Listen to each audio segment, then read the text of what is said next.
But if I were him, I'd be thinking really hard about whether I want to go to the polls or not. I'm confident that when the votes are cast, it'll pass. And what if it doesn't pass? We all know the answer to that, don't we? Hi there, I'm David Cochrane, and this is a special edition of Power and Politics live from Parliament Hill, where at this moment, the fate of the government is still very much up in the air.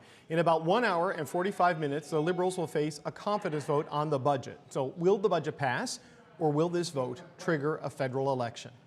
We're going to find out. How are you going to vote?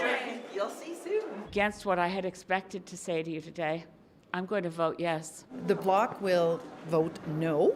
There's not enough things for Quebecers. I'm voting against the budget today, and we'll see what happens. Okay, we have lots on the show today. Green Party leader Elizabeth May is standing by. She will join us to tell us why she now plans to vote for this budget.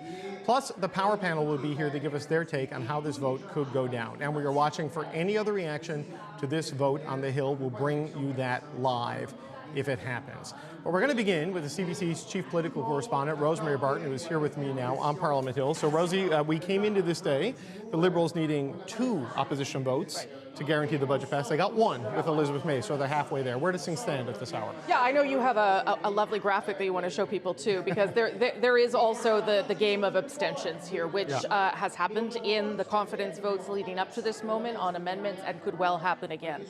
Yes, it's a razor-thin margin that the government is operating within, but there is, I wouldn't say assurance, there is some confidence that they will be able to survive this vote. Okay, but confidence, is great, but until the votes are in the bag, we don't know, right? So there's been a lot of speculation about will all of the members of the Conservative caucus show up and will they all vote against? The language we get is that the Conservatives seem to think they will, but they keep saying 100% of our MPs oppose the budget, not 100% of our MPs will vote, and they will vote against the budget. I asked the Bloc Québécois, and they said emphatically, we're all there and we're all voting no. Yeah, and the Bloc have made it very clear from the beginning that they actually don't believe in abstentions. They believe it is their job to show up on this night and to take a position. Their demands were not met adequately in their view, so I think that's done and dusted. We can put the Bloc aside. The NDP has been in deep conversation since they got back to Ottawa last night and throughout the day today, really, I think, grappling with what makes the most sense for that caucus right now that is in the midst of a leadership race. In fact, a leadership candidate is in that caucus. And if they decide to have a couple people abstain, how do they explain that to Canadians? How do they, as a party, show a differentiation from the Liberals, which has been a struggle for them, as you know, under the previous leader, and explain that now is not the right time for an election? The Conservatives, I think, it will be fascinating to watch, because if there are abstentions, and I believe they need 2, the government, in order to get to that tie, how do they explain those? Is one of them Matt Genereux, the Conservative MP from Alberta, who's not running again, and hasn't voted in these past couple of confidence votes? And hasn't been seen. And hasn't been seen, and maybe doesn't feel that it is his place to vote, and so he chooses to abstain.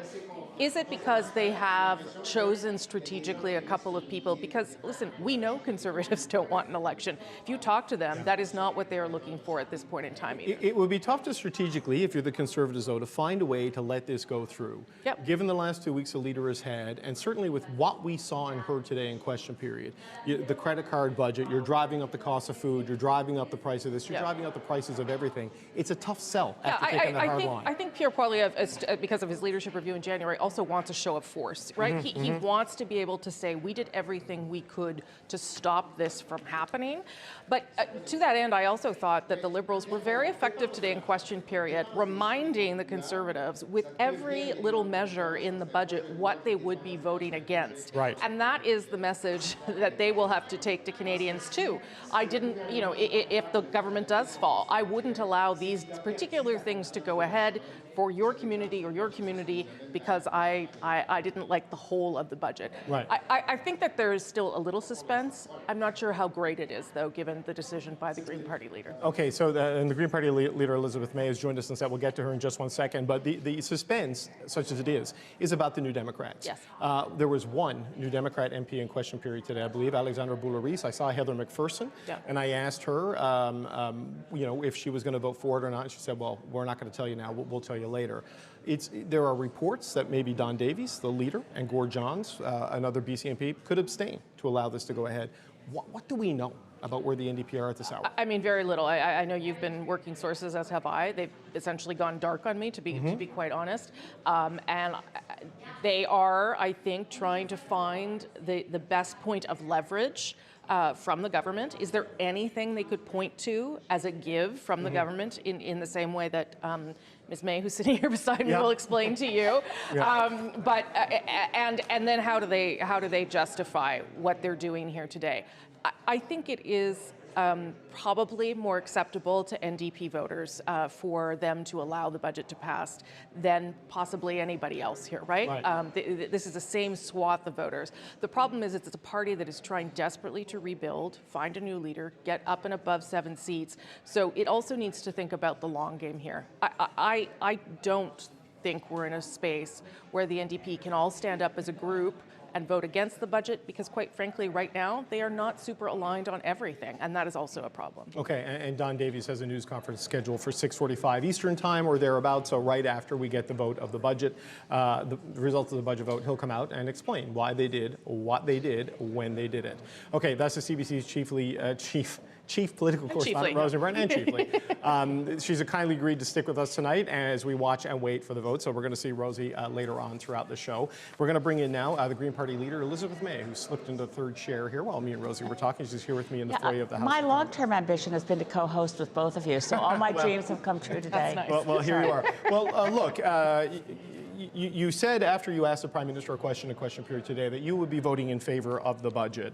Correct. What was it specifically in that answer from Mark Carney? Because these were things we've heard the Liberals commit to in the past. I didn't hear much new from the Prime Minister. What was it that got you to yes? Those were new words for me to hear from Prime Minister, the Right Honourable Mark Carney. I've heard them from Liberals, but I have been waiting, and it made me extremely nervous. Why would the Prime Minister not commit to the legally binding Paris commitment targets?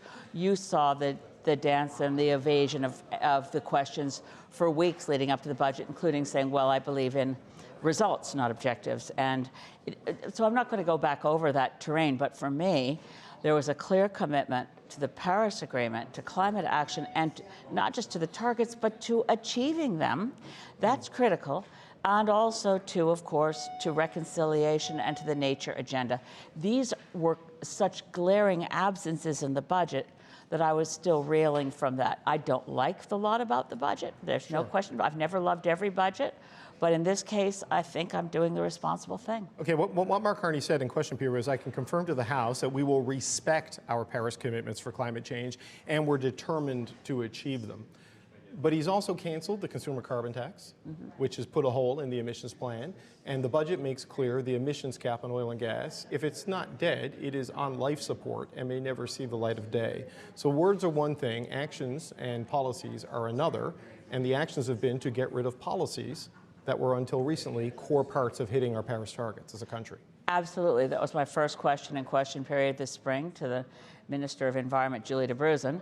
Your government's first actions on climate are to remove the only policy tools that were working.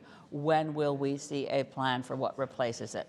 Now we know at least we have a commitment from the Prime Minister, and I take him as a man of his word and as a person of integrity.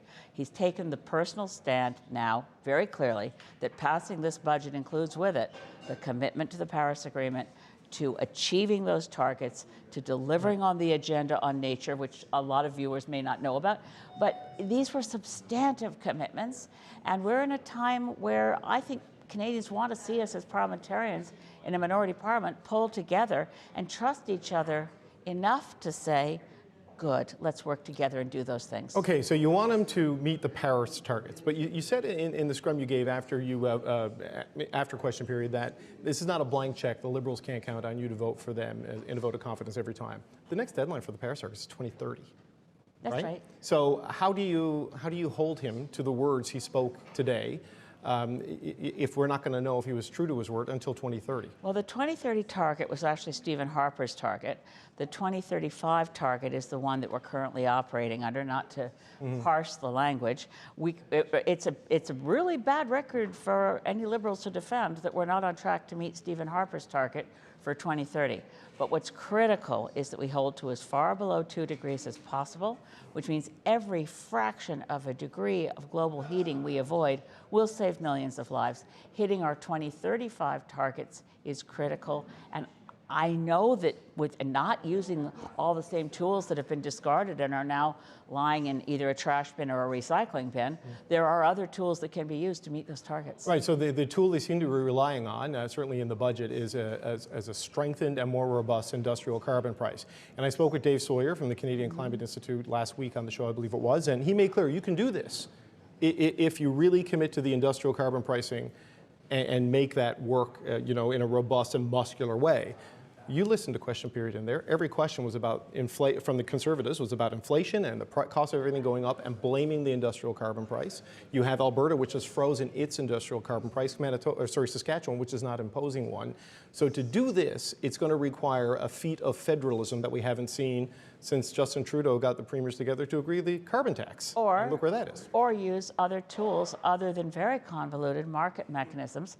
The pricing for carbon, yes, it's the most economically efficient way to reduce greenhouse gases, and that's the first thing that the Carney government canceled, largely based on the fact that the sloganeering by the Conservatives seemed to create the false impression that actually consumer carbon pricing was in any way contributing to inflation.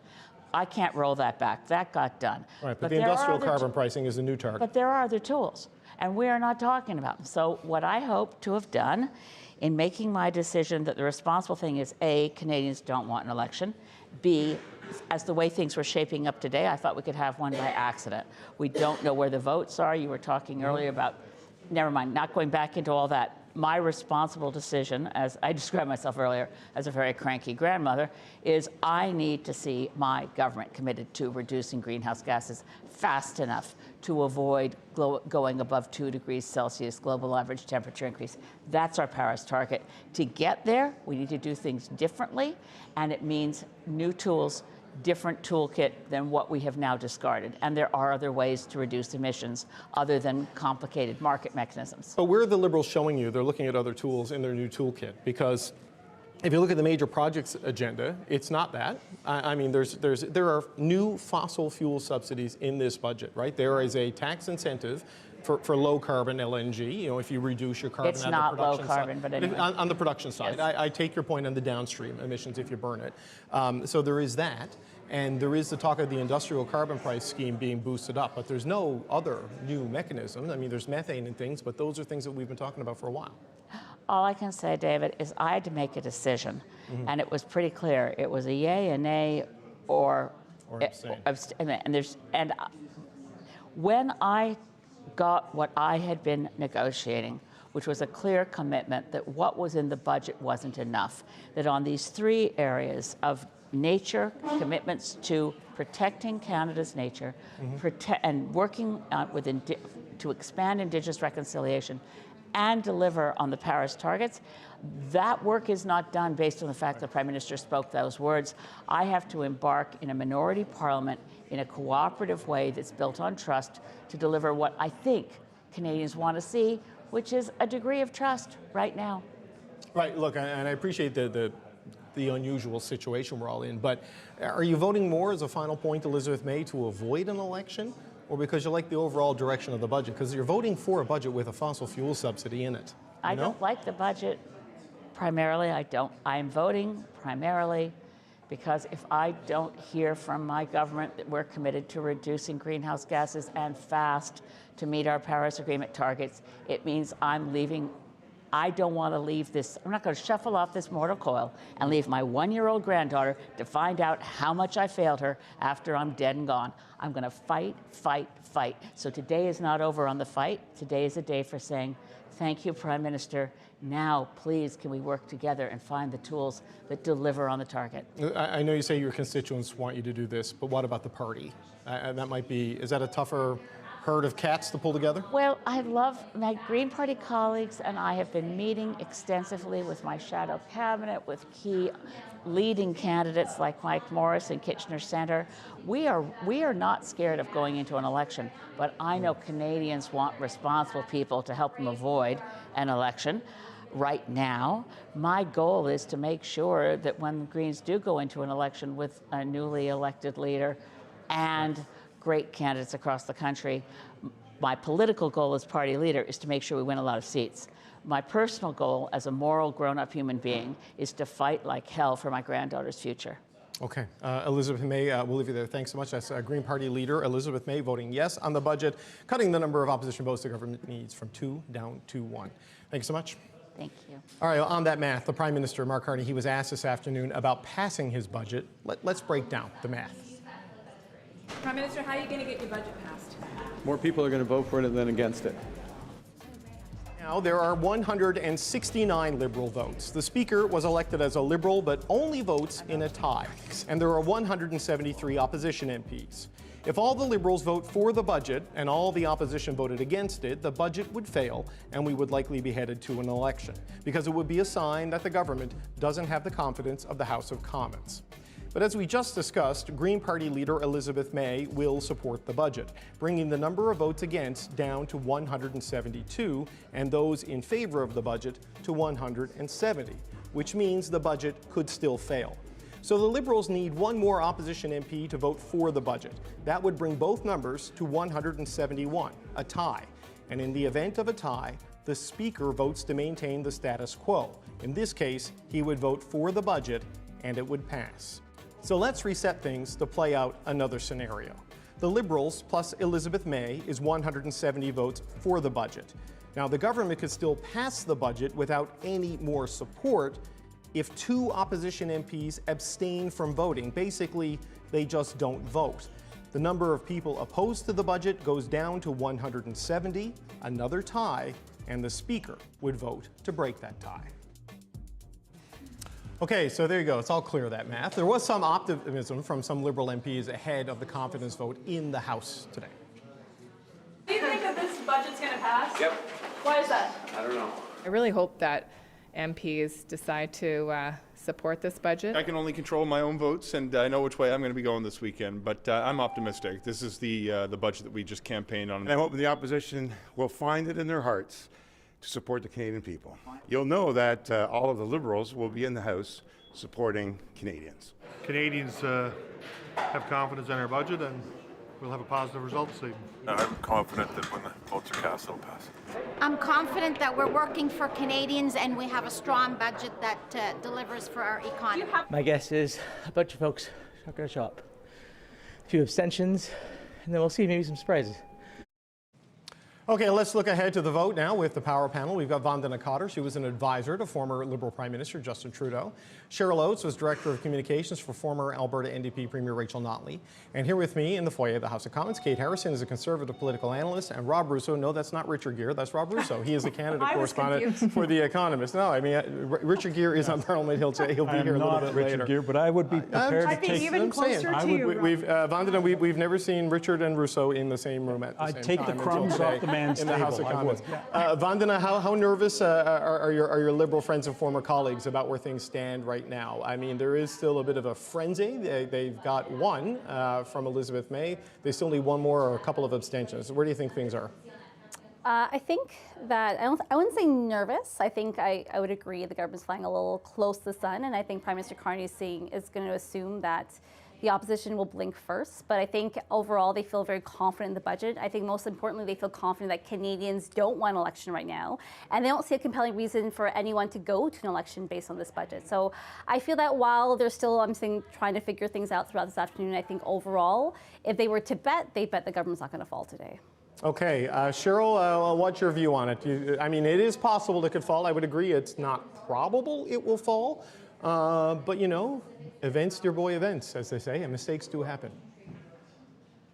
Yeah, I mean, I feel pretty confident that this budget will pass, but I will say that it's really come down to the wire. Like, I do believe that there are still MPs making their mind up as they walk into the chamber tonight. And certainly, you know, there were parties meeting over the weekend and meeting last night and meeting today as they decided how they were going to vote as a group, specifically the NDP, or not as a group. And so it is, I mean, it is really tight. It's only, as your math showed, one additional person needed to bring that to a tie. But still, I think it's a lot of drama and a lot more speculation around this budget than we have seen from previous minority budgets. Right. So, Kate, Pierre Poilievre will vote for the budget to put us out of our speculation. Andrew Scheer is wobbly. You know, he's on that Rough Rider high from last night in the Grey Cup. I mean, what do you think is going to happen? We keep asking the Conservatives, is everybody going to vote and is everyone going to vote against? And they do not say yes. They say 100% oppose. Sure. Well, sure, but that doesn't mean you're 100% going to vote. What's going to happen? I think the events of the last couple of weeks might give Conservatives pause to be overly declarative about the intentions of caucus. But I do think that, you know, the Conservatives aren't asking for a lot in this budget. They're asking primarily for it to deal with food inflation. I compare that, for example, to what the Bloc is asking for in terms of increasing health transfers and some more expensive proposals that the Bloc has put forward in order to gain their support. And I would observe that Conservatives aren't asking for the moon and the sun and the stars in this budget. They're asking for some modifications to deal with about $40 billion in deficit reduction, though, right? I mean, that is a lot. $40 billion is a lot of money. Yeah, so there was the deficit reduction, there was the food inflation, and there was getting control of the government spending overall and efficiencies there. So we're not talking about billions and billions in new spending. For the government to consider. So really, to secure the support of the Conservatives, I would say it wasn't that challenging or difficult. They just needed to make a commitment around the industrial carbon tax that clearly they were unwilling to make. Well, Rob, I mean, I don't know if it's as simple as that. You know, I mean, the industrial carbon prices we just talked about with Elizabeth May, that's going to be the new backbone of their climate policy. So we don't see them going there, and I don't think they're going to get the deficit down to $42 billion, you know, as Poilievre wanted. So, like, whether it's doable or not, it's not on the table, right? So where do you think things go tonight? My suitcase remains in the closet. Right. I think that... well, you don't go on campaign buses at all anyway. So I did travel during the last campaign. Yes, you did. I did go to rallies. But we were both in the Commons during question period today. We've both been around when there have been minority governments. There was none of that atmosphere that's brimming with bloodlust on the opposition desk when they're about to bring the government down. They did not seem to be, you know, we didn't hear the sound of them policing or sort of sharpening shivs. We didn't hear that. We didn't see any furrowed brows or fretting on the government. This has all the hallmarks of quiet conversations that had taken place at the House leaders level, and I think you got at some of that in your questioning of Elizabeth May outside the Commons immediately after. Yeah. The Liberals gave her a question and then the answer she needed to be able to vote yes, right? Exactly. I mean, so that kind of sucked some of the drama out of this, even though I think, you know, we all love the intrigue. I think there's a minimum of intrigue here. You just have to remember that the Conservatives managed to have 4 people miss the last couple of confidence votes. They're not in a hurry for an election. Nobody seems to want one. The Liberals aren't working too hard to avoid one, though. I think that's interesting. Yes. Right. But, you know, Kate, I take Rob's point, but I watched that question period dynamic today, and it's one of the first times I've been here in person since the election, and it doesn't feel like a parliament that's got a long lifespan. I think you know what I mean? Like I know the Liberals were hitting back much harder than they did in the final months of the Trudeau years. Like they're not afraid of a fight like they were a year ago, and that's what I wonder They've about. been laying the groundwork for the prospect of an election and the fact that they're ready to go for at least several weeks now. So they're kind of putting the ball in the opposition's court in order to manage that and deal with that. I think that you're quite right. We're likely to see elections sooner rather than later, not as soon as tonight.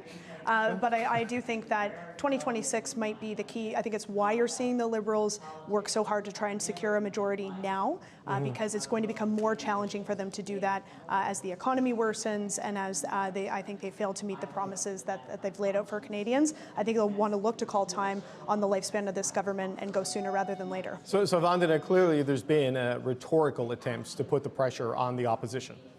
Stephen McKinnon rarely goes like an hour without mentioning a Christmas election, whether you celebrate or not. He wants people to think about the holidays being disrupted by a campaign.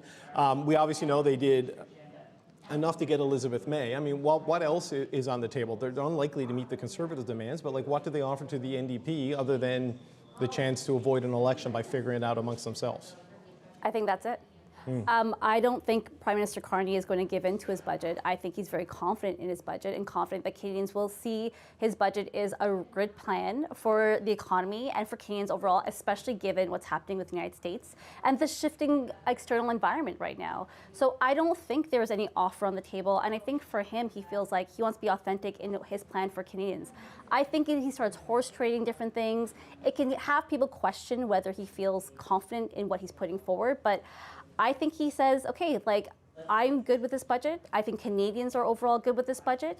Obviously, the opposition's job is to hold the government to account, but I think he knows that the opposition most likely won't. Now, whether they're talking about abstentions, okay, can we get some other pieces in there? Sure, but I don't see the budget changing anytime. I think the real offer on the table is either we go to an election or we don't. So Cheryl, on that, we heard Elizabeth May's messaging, right? That I voted for the budget, even though I don't particularly like it, because I got the verbal commitment that they'll work towards the Paris targets, and Canadians don't want an election, so I wanted to declare my intentions early. If you're the New Democrats, how do you message a decision that maybe allows a Liberal minority government to stay alive yet again? What's your play here? Yeah, honestly, I think this continues to be a real struggle for the NDP caucus. A couple of problems. One is that coming out of COVID, it made sense for the NDP, at least at the time, for them to form a confidence and supply agreement with the Liberals. And what we know in the last election result is that both parties' reputations suffered from that. And so now the federal government has taken a different approach, as has the NDP, in saying we're going to go after one vote at a time. And in this case, specifically looking at the interim leader, Don Davies, there are funding commitments in his riding that will be so difficult for him to vote against. Funding to the Filipino Community Center. He represents a riding that has the most Filipino community in all of Vancouver and also was the site of the deadly Lapu-Lapu Festival. That's so difficult for him to stand up and vote against. Also, I think there are people inside that caucus who say, bring it, let's go to an election. We believe that if we had the chance today, we could earn back that official party status. And so I think they've been wrestling with a lot of those pieces internally about how the party positions itself going forward. But, you know, Cheryl, 23 million in debt and counting on 14.5 million in rebates, I believe, that they expect to get despite. I've got some people saying that maybe that's a little bit high based on how things went in terms of the actual number of candidates who hit the thresholds, but you don't get that until next year. If a campaign starts now, you're really starting in a financial hole. Yeah, and I mean, it's a huge risk. That is part of the tough question that they're facing, right? Like in the middle of a leadership with an interim leader, do you take that risk hoping that the polling lies so that you would earn a few extra seats, gain back official party status, and the resources that come with it? There, I'm sure, are people who have argued that that should be a risk taken. And on the other side, of course, there are people who don't think that's a risk that the NDP should be taking right now, especially in its financial position. Rob, how do you see the situation the NDP is in, right? Because I remember, I think it was the Prime Minister's first press conference after winning the election. He was asked, will you seek a supply and confidence agreement with the NDP? He said, no. And the follow-up was, why not? He said, why? It was very blunt there how he felt about it. You know, there's a good reason why nobody's ever approached me to run for a political party, because I would give very bad strategy advice. But if it was me, I would tell the truth. I would say, you know what, the Prime Minister campaigned a certain way. He campaigned to be aggressive against the Americans, and he hasn't been. He's backpedaled. The Prime Minister has campaigned to bring about generational change, and he hasn't done that. That being said, the country doesn't want an election right now. He's just into this. Let's give him a little bit more time, but we are watching. He has disappointed us on this, and this, but until we are ready to give up entirely confidence in him, we're going to give him one more chance. That's the truth. And the truth is, they don't have a leader, too. Tell the truth, and I don't think it would hurt them. So what, put a countdown clock on Mark Carney for when he can no longer count on the So NDP to maybe after the last weekend in March in Winnipeg when they get their leader? Yeah, you campaigned a certain way. Right. You have not yet achieved your objectives. You've changed your style.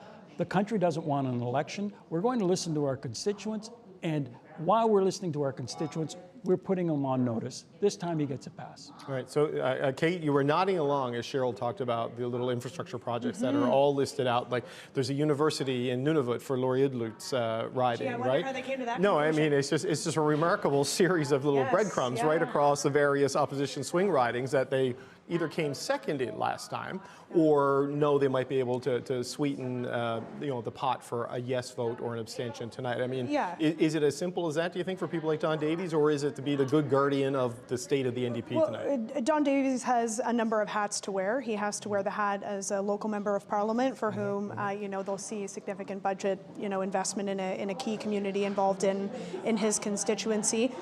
He's also got his role as an opposition leader in terms of holding the government to account, which I think Rob lays out the points it would be fair to raise in terms of his criticism of the budget and of this government's conduct. He's also got a responsibility as the interim leader of the New Democrats. And is it in the best interest of the party to go to an election right now when they're facing the fiscal uphill battle that you mentioned? So he has to find the balance between all of those hats about what the right way to go in this is or not. I think the point that Vandana made in terms of kind of the acceptability of this budget to all Canadians, there was a number of infrastructure projects that were tied to specific ridings, and I think it would be a disservice to the government's politicking not to highlight the fact that those were very selectively chosen to try and secure support from a number of key MPs. So I think that while this was a budget that in my view lacked a lot of retail politics feel for a lot of Canadians, there certainly was, in about 20 or so cases, clear lines being drawn by the Liberals about who they intend to try and secure support from. Okay, so look, that's the state with the New Democrats. I reached out to the Bloc Québécois today and I said, how's it going to go with you? He's like, everyone's going to be there, everyone's going to vote no, full stop, period. So, we know what the position is there. If the Conservatives don't get 100% no today, I mean, how do they justify and explain that? Because, and this is not a criticism, but there's no nuance in what Mr. Poilievre says about this budget. It's disastrous for everybody because of its policies.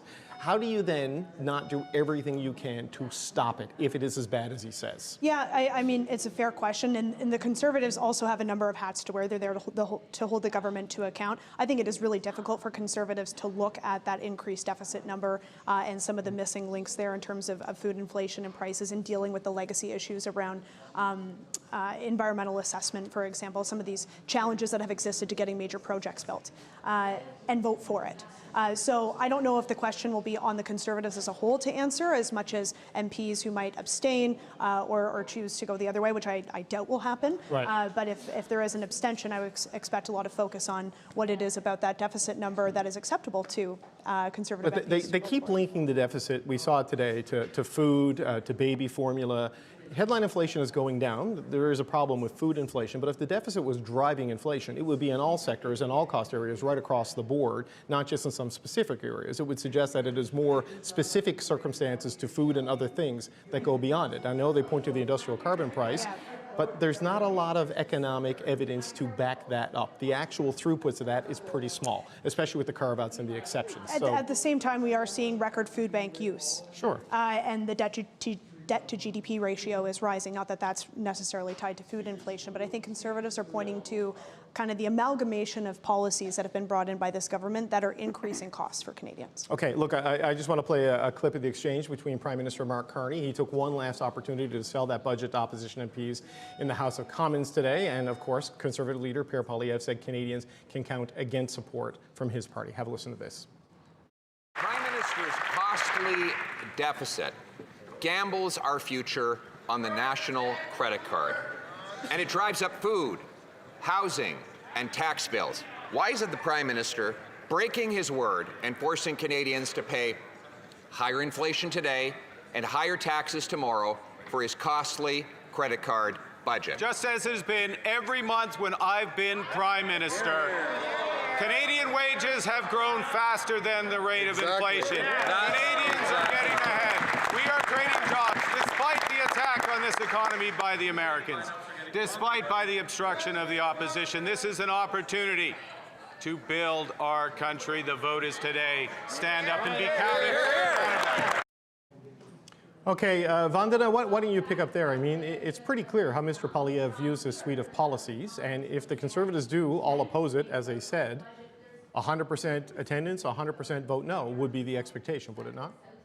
Yeah, it would be. I think I think this is, the Conservatives are in a difficult position. I mean, they have to oppose, and as having been in opposition, like, that is the job. That being said, I think what they could do is do a little bit of what Rob said before, share their disagreements with the budget and still say, but Canadians do not want an election right now, and we hear that loud and clear. We'll continue to hold this government to account. So I still think there might be abstentions. People all of a sudden can't vote on their app or whatever they use to vote now. I still think that'll take place because I don't think they want an election. I also think they feel that I think the Canadian public will ultimately punish the Conservatives for an election, or whoever creates the election. But I do think overall what will happen is, they're going to try to kind of show a way that they're still going to hold the government account, but still make sure they don't go into an election.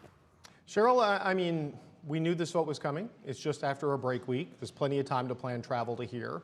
And we've all seen through COVID that you can vote digitally and electronically. So an abstention, unless it's a deliberate and intentional one, it feels like a hard sell. I mean, if it isn't 100% of the CPC caucus, then what do they say?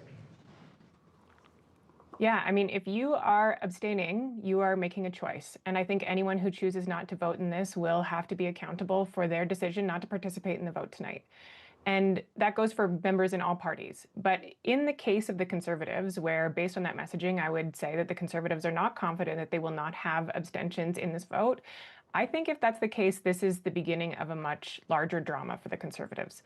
If there are people who abstain, especially people who we didn't expect to abstain in this vote, I think the drama continues over the Christmas break. Obviously, the Liberals will keep working the phone lines as they have up to this moment, and the internal party drama, the internal caucus drama will continue over the Christmas break. And that's something that parties and caucuses are going to have to deal with over the break and in the lead up into the new year. So like I say, if that's the case, this is just the beginning, not the end tonight. Rob, how do you see it? I mean, how do you justify it when you go that hard at it? You don't.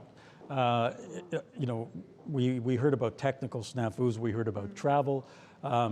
We have seen in 2005 and in 1979, if you wanted to defeat the government, you went to extraordinary lengths. If somebody's caught in traffic, you get somebody to rappel out of a helicopter to get them out of that traffic. If some MP, whether they have a mustache or not, is flatlining on a table someplace, you give that mustachioed MP mouth to mouth, you reanimate him and you bring him in and you bring him down. That's what the Liberals did in 1979. They literally got people out of hospital to bring the government down. If that's really what you want to do, you turn up. So, Kate, I don't know. I don't know mouth to mouth. All right. I don't know if Canadians want an election. Right. I think they don't. Yeah. I don't know if the hardcore Conservative supporters feel that way, though. I think they are itching for another opportunity to get the Liberals out of power. Am I right or am I wrong on that? How does Mr. Poilievre go back to Battle River Crowfoot and say to Conservative voters that members of his caucus gave the Liberals a pass, if that's what happens tonight? Yeah, again, I think that it's going to be more at the local level, MPs having to justify their abstentions, if there are any abstentions, right, and let alone any votes in favor. I don't get the sense that the Conservatives are jonesing for an election. It's been a tumultuous couple of weeks in the House for them. I would observe that the party wants to get back on the front foot in terms of leading the issues as opposed to responding to them, and I think generally speaking, they've been doing more of the reactive mode as opposed to leading on issues. So and the leader's not as comfortable in that posture as he is in the attack posture. Yeah, indeed. And so I think we're heading into a period of time where finances are tight for a lot of people, and economic issues are going to be front and center. And I think that Conservatives are wise to look at that dynamic and think about what they can offer to Canadians in terms of some hope and optimism for what life would look like under their government. And I think they need a little bit more time since the outcome of the last election and the by-election in Alberta in order to make that case. And time could be the Conservatives' a friend. I think so. we are going into a grim time. If you read the budget, some things could get pretty grim. So time could actually be Pierre Poilievre's friend. I agree. Right. Look, I haven't checked Politico in the last half hour, so I don't know if Chris D'Entremont, excuse me. Dave D'Entremont's a guy I know from St. John's. It's stuck in my head. If he's changed his views on things, I suspect he will vote. But Matt Genereux, we have not really heard from Matt Genereux since the statement that he was leaving, and he was leaving quietly. Yeah. An abstention or a vote for the budget tonight would be very loud. So I mean, I know you say they need to get back on their front foot, but if a person who's still in their caucus and they say when they spoke last, as Mr. Poilievre said on Friday, I believe it was, they talked about how costs are too high. if he doesn't weigh in on the budget, that's a back foot tomorrow for the Conservatives, it seems. Yeah, the only observation I would make with respect to Mr. Genereux is that there is considerable defense funding, and there is a CFB base in his riding or near to his riding, and that's an issue that matters to him. But again, I think it will be less on Poilievre to justify voting in favor or an abstention for that MP than what they would have to. Presence in the caucus, though, would be for the leader, right? You assume these are confidence votes and they're whipped, right? And so if there's the lack of an answer is what I find puzzling. The lack of clarity on if anyone's allowed to skip the vote, miss the vote, or abstain. We're not getting that from the Conservatives. My suspicion is that the expectation is that you are here and you are voting against. Okay, that's what I thought. And I'm not holding you accountable for this. It's just, I have to ask. Check in with me in 45 minutes. Kate knows this stuff better. Vandana, what's your thoughts on that potential? Like, I don't know what we'll see from Matt Genereux tonight. I mean, we've seen the reporting that maybe Mr. Davies and Mr. Johns from the NDP could abstain to ensure that this passes. Is it a problem for Pierre Poilievre if Matt Genereux doesn't vote or doesn't vote against the budget? I think that's up to Matt Genereux. I think we've never really heard the full story. We've heard elements of what he said, but there's always rumblings of what could have actually happened. I think he may just be done. So you can be someone who's like, I'm not going to run again, sit in caucus and go to the caucus meetings. You also can be someone who says, I'm not part of this, I'm going to retire, and then just not show up and go home and be with their family. He may not at the point feel like he has to justify that to anybody. So it kind of depends on him and where he goes. Yes, people will ask Mr. Poilievre, should Matt Genereux not abstain or not show up or whatever it is. They may ask him, what do you think that reflection is? And that again is up to something that Mr. Genereux may feel. He may feel like he doesn't owe anyone an answer. And in that sense, like he's gonna go home and focus on his family. Right, but Cheryl, if he does decide to do that, and picking your family over politics, I think it's something people who've seen this life up close can fully understand. But the intention was to resign at a later date, seemingly after the leadership review, and stay in caucus and come back and even have a farewell. So the assumption I drew from that is that this is a member in good standing of the Conservative caucus. If there is not a vote for Mr. Genereux tonight, how do we interpret that? I would be really surprised if he voted tonight. The fact that I know that his message was, I'm stepping down, I'm stepping away to be with my family, I'm going back to Edmonton, but the timing of his resignation was the kind of timing that you only do if there's a really good reason that you could not stay with the caucus any longer, or to send a message that you are upset with your team, you're upset with your leader, and you're not going to play on the team anymore. And so the fact that he left on that day, the day that there was already one floor crosser, the day that he was rumored to be another floor crosser, and then also chose not to officially resign until the spring, I would be surprised if he voted today, and I think that it should be interpreted as a message because he still is a sitting MP and he still is representing his community. And like I said before, an abstention is a decision not to participate in the budget and not to vote against the budget. So Rob, here we are. We believe this will pass, right? But it's going to be narrow, and there's a non-zero chance the Speaker may have to break the tie. Maybe the last time that happened was Peter Milliken, 2005. Speaker had the vote on a confidence vote to break the tie. This is not how I think the Liberals would like this Parliament to keep going, right? But they don't seem to have made big efforts. Right. This is a budget that. It's not filled with poison pills, but it's also a budget that's not easy for people on the other side to vote for. The lack of stuff for Quebec, according to the Bloc, the size of the deficit and the industrial carbon price for the Conservatives, and $60 billion in spending cuts and 40,000 job reductions for the NDP. You can see why they would vote no. Do they need to change their approach? A big headline out of the budget that people can actually connect with. That being said, the rather anemic effort to try and get support from the opposition bench suggests to me that I don't think the Liberals want an election, but I think that they would probably feel like they are the most advantaged party going into an election if one was necessary. The menace of Donald Trump lurks. And the other truth is the Conservatives poll quite well at the party level, but the leader continues to be an anchor on the fortunes of the party, according to every single poll. Again, I don't think the Liberals want an election because nobody knows what happens in the middle of a 5-week campaign or longer. Nobody knows, but I think the Liberals are the least afraid, least disadvantaged by a campaign right now. And I just want to make a comment on that. There's a fair bit of ego and not enough hubris in this budget, in my view. Mark Carney is... Not enough hubris or too much hubris? No, I think you mean not enough humility. Sorry, not enough humility. Okay, yeah, so there's... The Prime Minister is somebody that reportedly goes his own way and, maybe is not so good at accepting advice or reaching across the aisle and working together. In fact, the House Leader basically said it was only 2 weeks before the budget that he actually reached out to the opposition leaders to try and see if he could find consensus. And so I think part of this is also the Prime Minister wanting to put his own stamp on the budget, but equally being somebody that is known to dig in his heels and not necessarily work with opposition parties to drive that consensus. He's running government like a corporation. And I think that might get you through one budget, maybe two, but I think that it is a recipe for a more challenging time come this spring and into next fall. And you caught me there. I've heard you complain about deficits before, but never a deficit of hubris when it comes to Liberals. I mean, that was a surprise. All right, look, we've got to just pause the panel for a second because we've got to bring in a guest. We're still waiting to see if the Liberal budget and the Carney government will survive tonight, but today, that drama didn't stop the Prime Minister from meeting with the premiers to discuss his economic plan. And after a virtual First Ministers meeting today, many premiers seemed to like what they heard. We had a really positive meeting, and I think one of the takeaways is that the Prime Minister and we as the premiers agreed to start meeting again on a regular basis, just given everything that's going on. I thought it was a positive meeting. We talked about the budget, which was positive. An announcement on steel and softwood lumber that affects Ontario in a big way.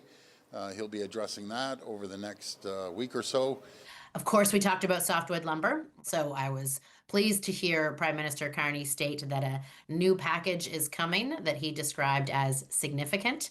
I said that the federal government needs to be relentless and remorseless and pushing for economic growth wherever they can find it. I thank the Prime Minister for taking the approach of doing exactly that. All right, joining me now is Tony Wakeham. He is the Premier of Newfoundland and Labrador. Premier Wakeham, it's good to see you again. Thank you for joining us, sir. I'm glad to be here. Do you share the positive reviews from that meeting today that we just heard from your counterparts in the other provinces? What's your takeaway from it? Firstly, it was my first meeting as Premier of Newfoundland and Labrador with the Prime Minister and all the premiers, and I was honored to be able to represent Newfoundland and Labrador, and it was a good meeting. What I really liked about it, David, as you heard from all the clips, is that the Prime Minister allowed each of us to take the time to talk about the things that were important to our own provinces, as well as the general discussion on the entire country.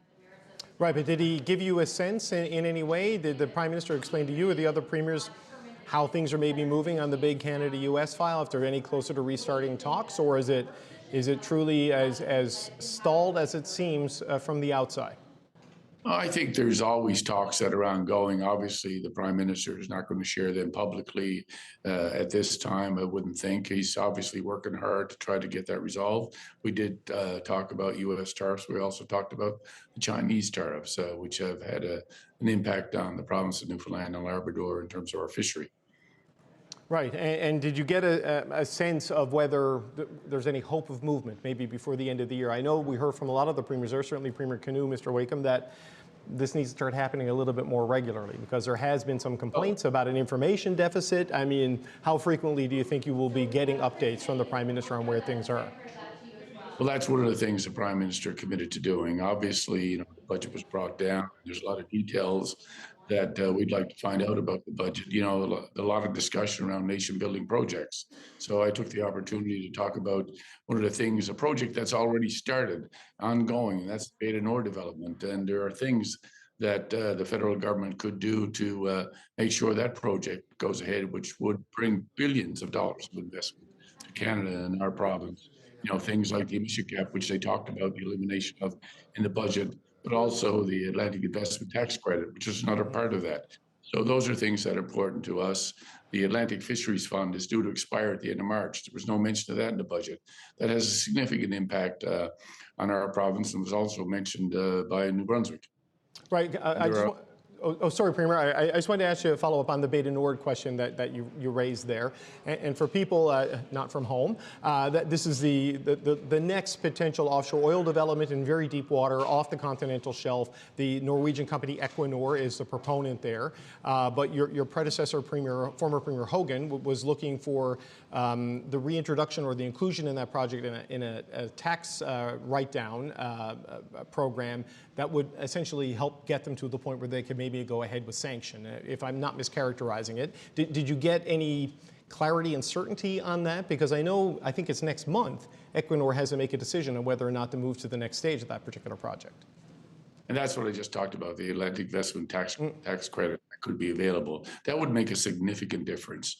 Because when we talk about nation-building projects, again, as I just said, that is a project that's already in the works that could easily be turn around and inject billions of dollars of investment in Canada and our province. And so, yeah, we wanted to make sure that project is front and center.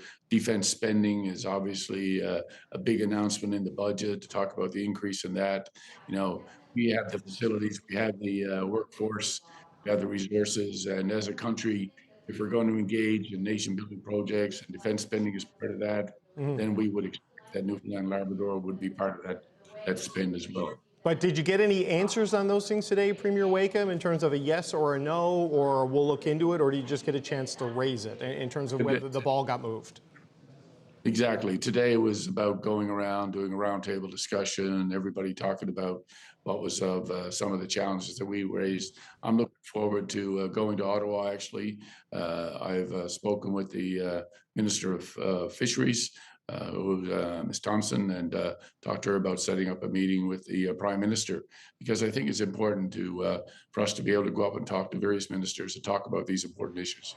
Okay. One thing I was wondering about, Premier, is that the hydro project with Newfoundland, Labrador, and Quebec was not referenced on the list of major projects that came out last week from the Prime Minister in the run-up to the Grey Cup. I know you have been skeptical of the deal negotiated by the previous Liberal government and want to put this to a review and a referendum. But I know Quebec's energy minister was in town today for meetings you hosted with the Atlantic premiers and the Eastern Canadian governors. Are you going to sit down and start negotiations with Quebec at any point to see what you can get in parallel to the reviews, or is nothing going to happen on the hydro deals until you've finished your own processes? Oh, I had a meeting with the minister from Quebec after the conference ended. We had a big conversation, and there's things that we're going to do. As you know, I've committed to the independent review of this deal, and it's something that should have been done back in January. It didn't get done, but we're committed to doing that. At the same time, you know, we had a good conversation today about mutual interests and what we can do. Okay, but the clock may be running out on the government in Quebec, right? As you know, they've got an election in 2026. Things don't look good for Premier Legault and his colleagues right now. So will you use the time you have to start a renegotiation, or are you intent on just have the review process done first? Well, the whole intention here is there's lots of things we could talk about that are non-binding, that negotiations continue to go between Newfoundland Hydro and Hydro-Quebec on non-binding parts of that whole agreement. But for me, it's very important. We're talking about not just about an election here. We're talking about signing an agreement potentially for 40 or 50 years that will have a significant impact on the people in Newfoundland and Labrador. And I'm going to make sure we take the time to get it right. Okay, well, one final question, Premier, if I can. You hosted the governors, the New England governors and Eastern Canadian premiers today. Republican Vermont Governor Phil Scott was there. Did he give you any insight into, as a Republican, into whether they believe tariffs are there to stay? Because I know they want Canadian tourists to come back, and people aren't going to do that until the tariffs go away. What insight did you gain from your meeting with the governors and the premiers today? Governor Scott was very clear on his messaging about the impacts of tariffs on Canada and the U.S. He's totally against the tariffs. He's a Republican who actually voted against the tariffs, and he stands firm that tariffs are not something that we should be talking about between friends. He thinks that there's a way forward for this, and he's hopeful that and he wants to continue to make sure that we continue to have that relationships. We had great conversations today. We talked about innovation strategy. We talked about all of those things. We talked about potential energy quarters or projects around the with New England as well. And Right, but did he give you a sense, Premier, on whether or not he thinks tariffs are here to stay or not, or does he think it's it's a temporary measure, or it's there as long as Donald Trump is there? well, again, that he was almost apologetic. Yeah, a lot of that. For the tariffs that are being imposed on Canada at the time. But I think for him, he in his state of Vermont, he wants to make sure that all of us in Canada know that Vermont is open for business. They would love for Canadians to come back to Vermont from a tourist perspective. And we'll continue to build those relationships and talk about deals, trade deals that we can do, independent of what may or may not be happening in Washington. Okay, Premier Tony Wakeham, First Minister's meeting, Eastern Governors, Atlantic Premiers. Thanks for squeezing us in here on Power and Politics on a busy day. As Premier of Newfoundland and Labrador, Tony Wakeham. Thank you, sir. Thank you, David. All right, the Power Panel is back to talk about this for another round. Vandana Cotter, Cheryl Oates, Kate Harrison, and Rob Russo. Vandana, I was struck by what Premier Canoe said, and others said that the Prime Minister is committed to doing this more regularly again because there's been some frustration. You know, burden sharing without information sharing is a tough thing to keep going. What do you make of that commitment from the Prime Minister today? I think it's the right one. I think he knows that to get together the premiers, and he's been able to forge fairly positive relationships across all premiers across party lines. So I think he knows more information and more information sharing, coming together, hearing them is better to keep them all united, especially given what's happening with the U.S. And that's a better strategy than should they feel that they're left out, they don't know what's going on, then they have to, they feel like they have to rely on their own resources. So I think this is a good strategy for him. I think it's better to come together more regularly. And if that makes them happy, makes them stay united as Team Canada, then hey, that's a great strategy. Cheryl, your thoughts on what we heard from the various premiers there? Yeah, I think it's what you say when you kind of come out of a meeting where the Prime Minister has just promised to give you more information that you had before. I think this is a good step for the Prime Minister. Like it has been the case that premiers have said they've felt like they were in the dark in the past and they felt like they didn't know what was happening. And in some cases, we've seen premiers take things into their own hands and make their own efforts with the United States. Will this stop that from happening? I think it's unlikely to. I think it's helpful, but I think premiers will still be motivated by what makes their citizens happy and makes their citizens in their specific jurisdictions feel like they're fighting for them day after day after day. And so we'll probably still see some of that, but information sharing is a good thing, and I think it will tamp it down if they feel like their moves could hurt Canada-US relations. Kate, your thoughts? I think we're still in the kumbaya moment of the First Minister's discussions where people are playing nice. I noticed not in the clips was Danielle Smith. And again, I don't know if she spoke today. We would have put her in there had we heard her, I promise. No, that's not just you. letting the audience know. But the major projects list phase 2 came and went, and missing was a project for Alberta. And so, hard not to observe that there's some picking of winners and losers that may be happening here. And I know the Chamber of Commerce has also said as much, and some concern as well that some of those smaller projects that are really vital for the economic realities of a given province may not rise to that nation-building categorization. So what happens to those projects? Are they going to be mired in bureaucracy and red tape? So I think that we're still in the phase of premiers going along to get along to see what they might be able to secure from the federal government. I think that's going to really come up against the brick wall of the CUSMA renegotiation when you've got the U.S. on one side of that equation that has been very clear about what they like, that is very challenging for premiers and the Prime Minister to get behind. Right. Or if the budget falls down, we go into an election, we just reset kumbayas with the whoever is the Prime Minister when that's over. Rob, last word to you. I do think it was noteworthy that we haven't heard from Danielle Smith. She has said on Friday, I believe, we are days away from some sort of an arrangement. She's talked about a grand bargain. They're working on this MOU between Alberta and Ottawa and pipelines and other things. And as long as Mark Carney has cover from Danielle Smith, he has important political cover from a Conservative. We did hear from other Conservatives. We just heard from Premier Wakeham. We heard from Doug Ford, who said he thinks the budget is a good thing. We heard from New Democratic premiers who said they want the budget passed as well. The most popular politician in the country, Wab Kinew, said he wants it passed. David Eby, the same thing. So we've heard from the premiers, and the premiers seem to be in favor of this budget. Daniel Smith is the big one, though. Apparently last week when the premiers met, they wrote the letter and it had some tough language in it. And apparently, I'm told by multiple provinces, it was Danielle Smith that said, we need to be a little bit nicer to the Prime Minister because he's being a good partner and we don't want to screw that up.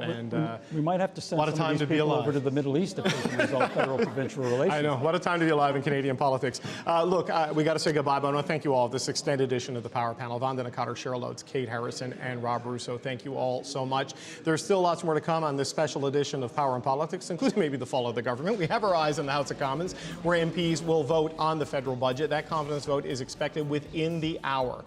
But first, a special welcome to Richard Gere, who is a true champion for the campaign for Tibet. Tasha Dalik, Mr. Speaker.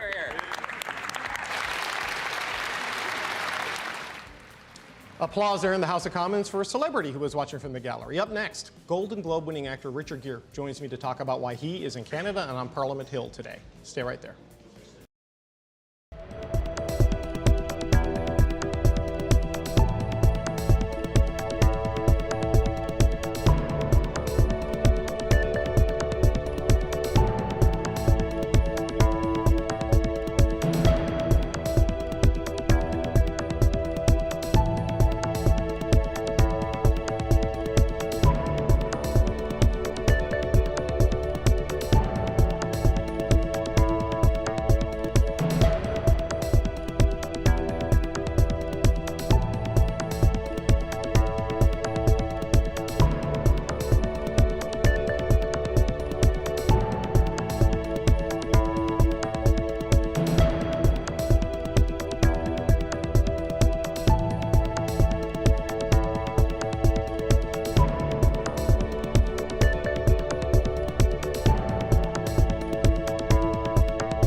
Actor and activist Richard Gere is on Parliament Hill today. You might know him from such films as Pretty Woman, An Officer and a Gentleman, which is where I first saw him, Primal Fear, and many more. But he's also been advocating for the Tibetan people for decades and is a longtime supporter of the Dalai Lama.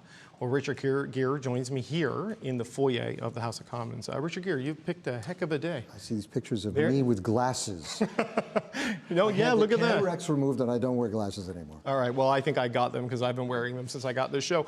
You picked a heck of a day to come on Parliament Hill with all the drama behind. I didn't realize it, all the drama going on. Are you getting time and reception to talk about the issue of Tibet with Canadian parliamentarians? Everybody seems very interested. There's, I'm showing a movie tonight, too, that I had produced. Kind of a biography of His Holiness, a testament to him, but also, I think, a corrective on how crazy our world is right now.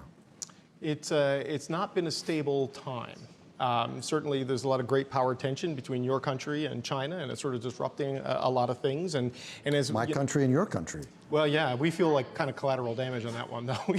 You know. I don't know. No one can figure out with Trump who's collateral and who's straight on. Right. I don't think he can figure it out. But on the issue of Tibet and the message you're bringing to parliamentarians here, I mean, we heard a lot about this, and we had an inquiry into foreign interference in our elections and transnational repression by the Chinese government, various diaspora groups, you know, protesters for democracy being targeted by China.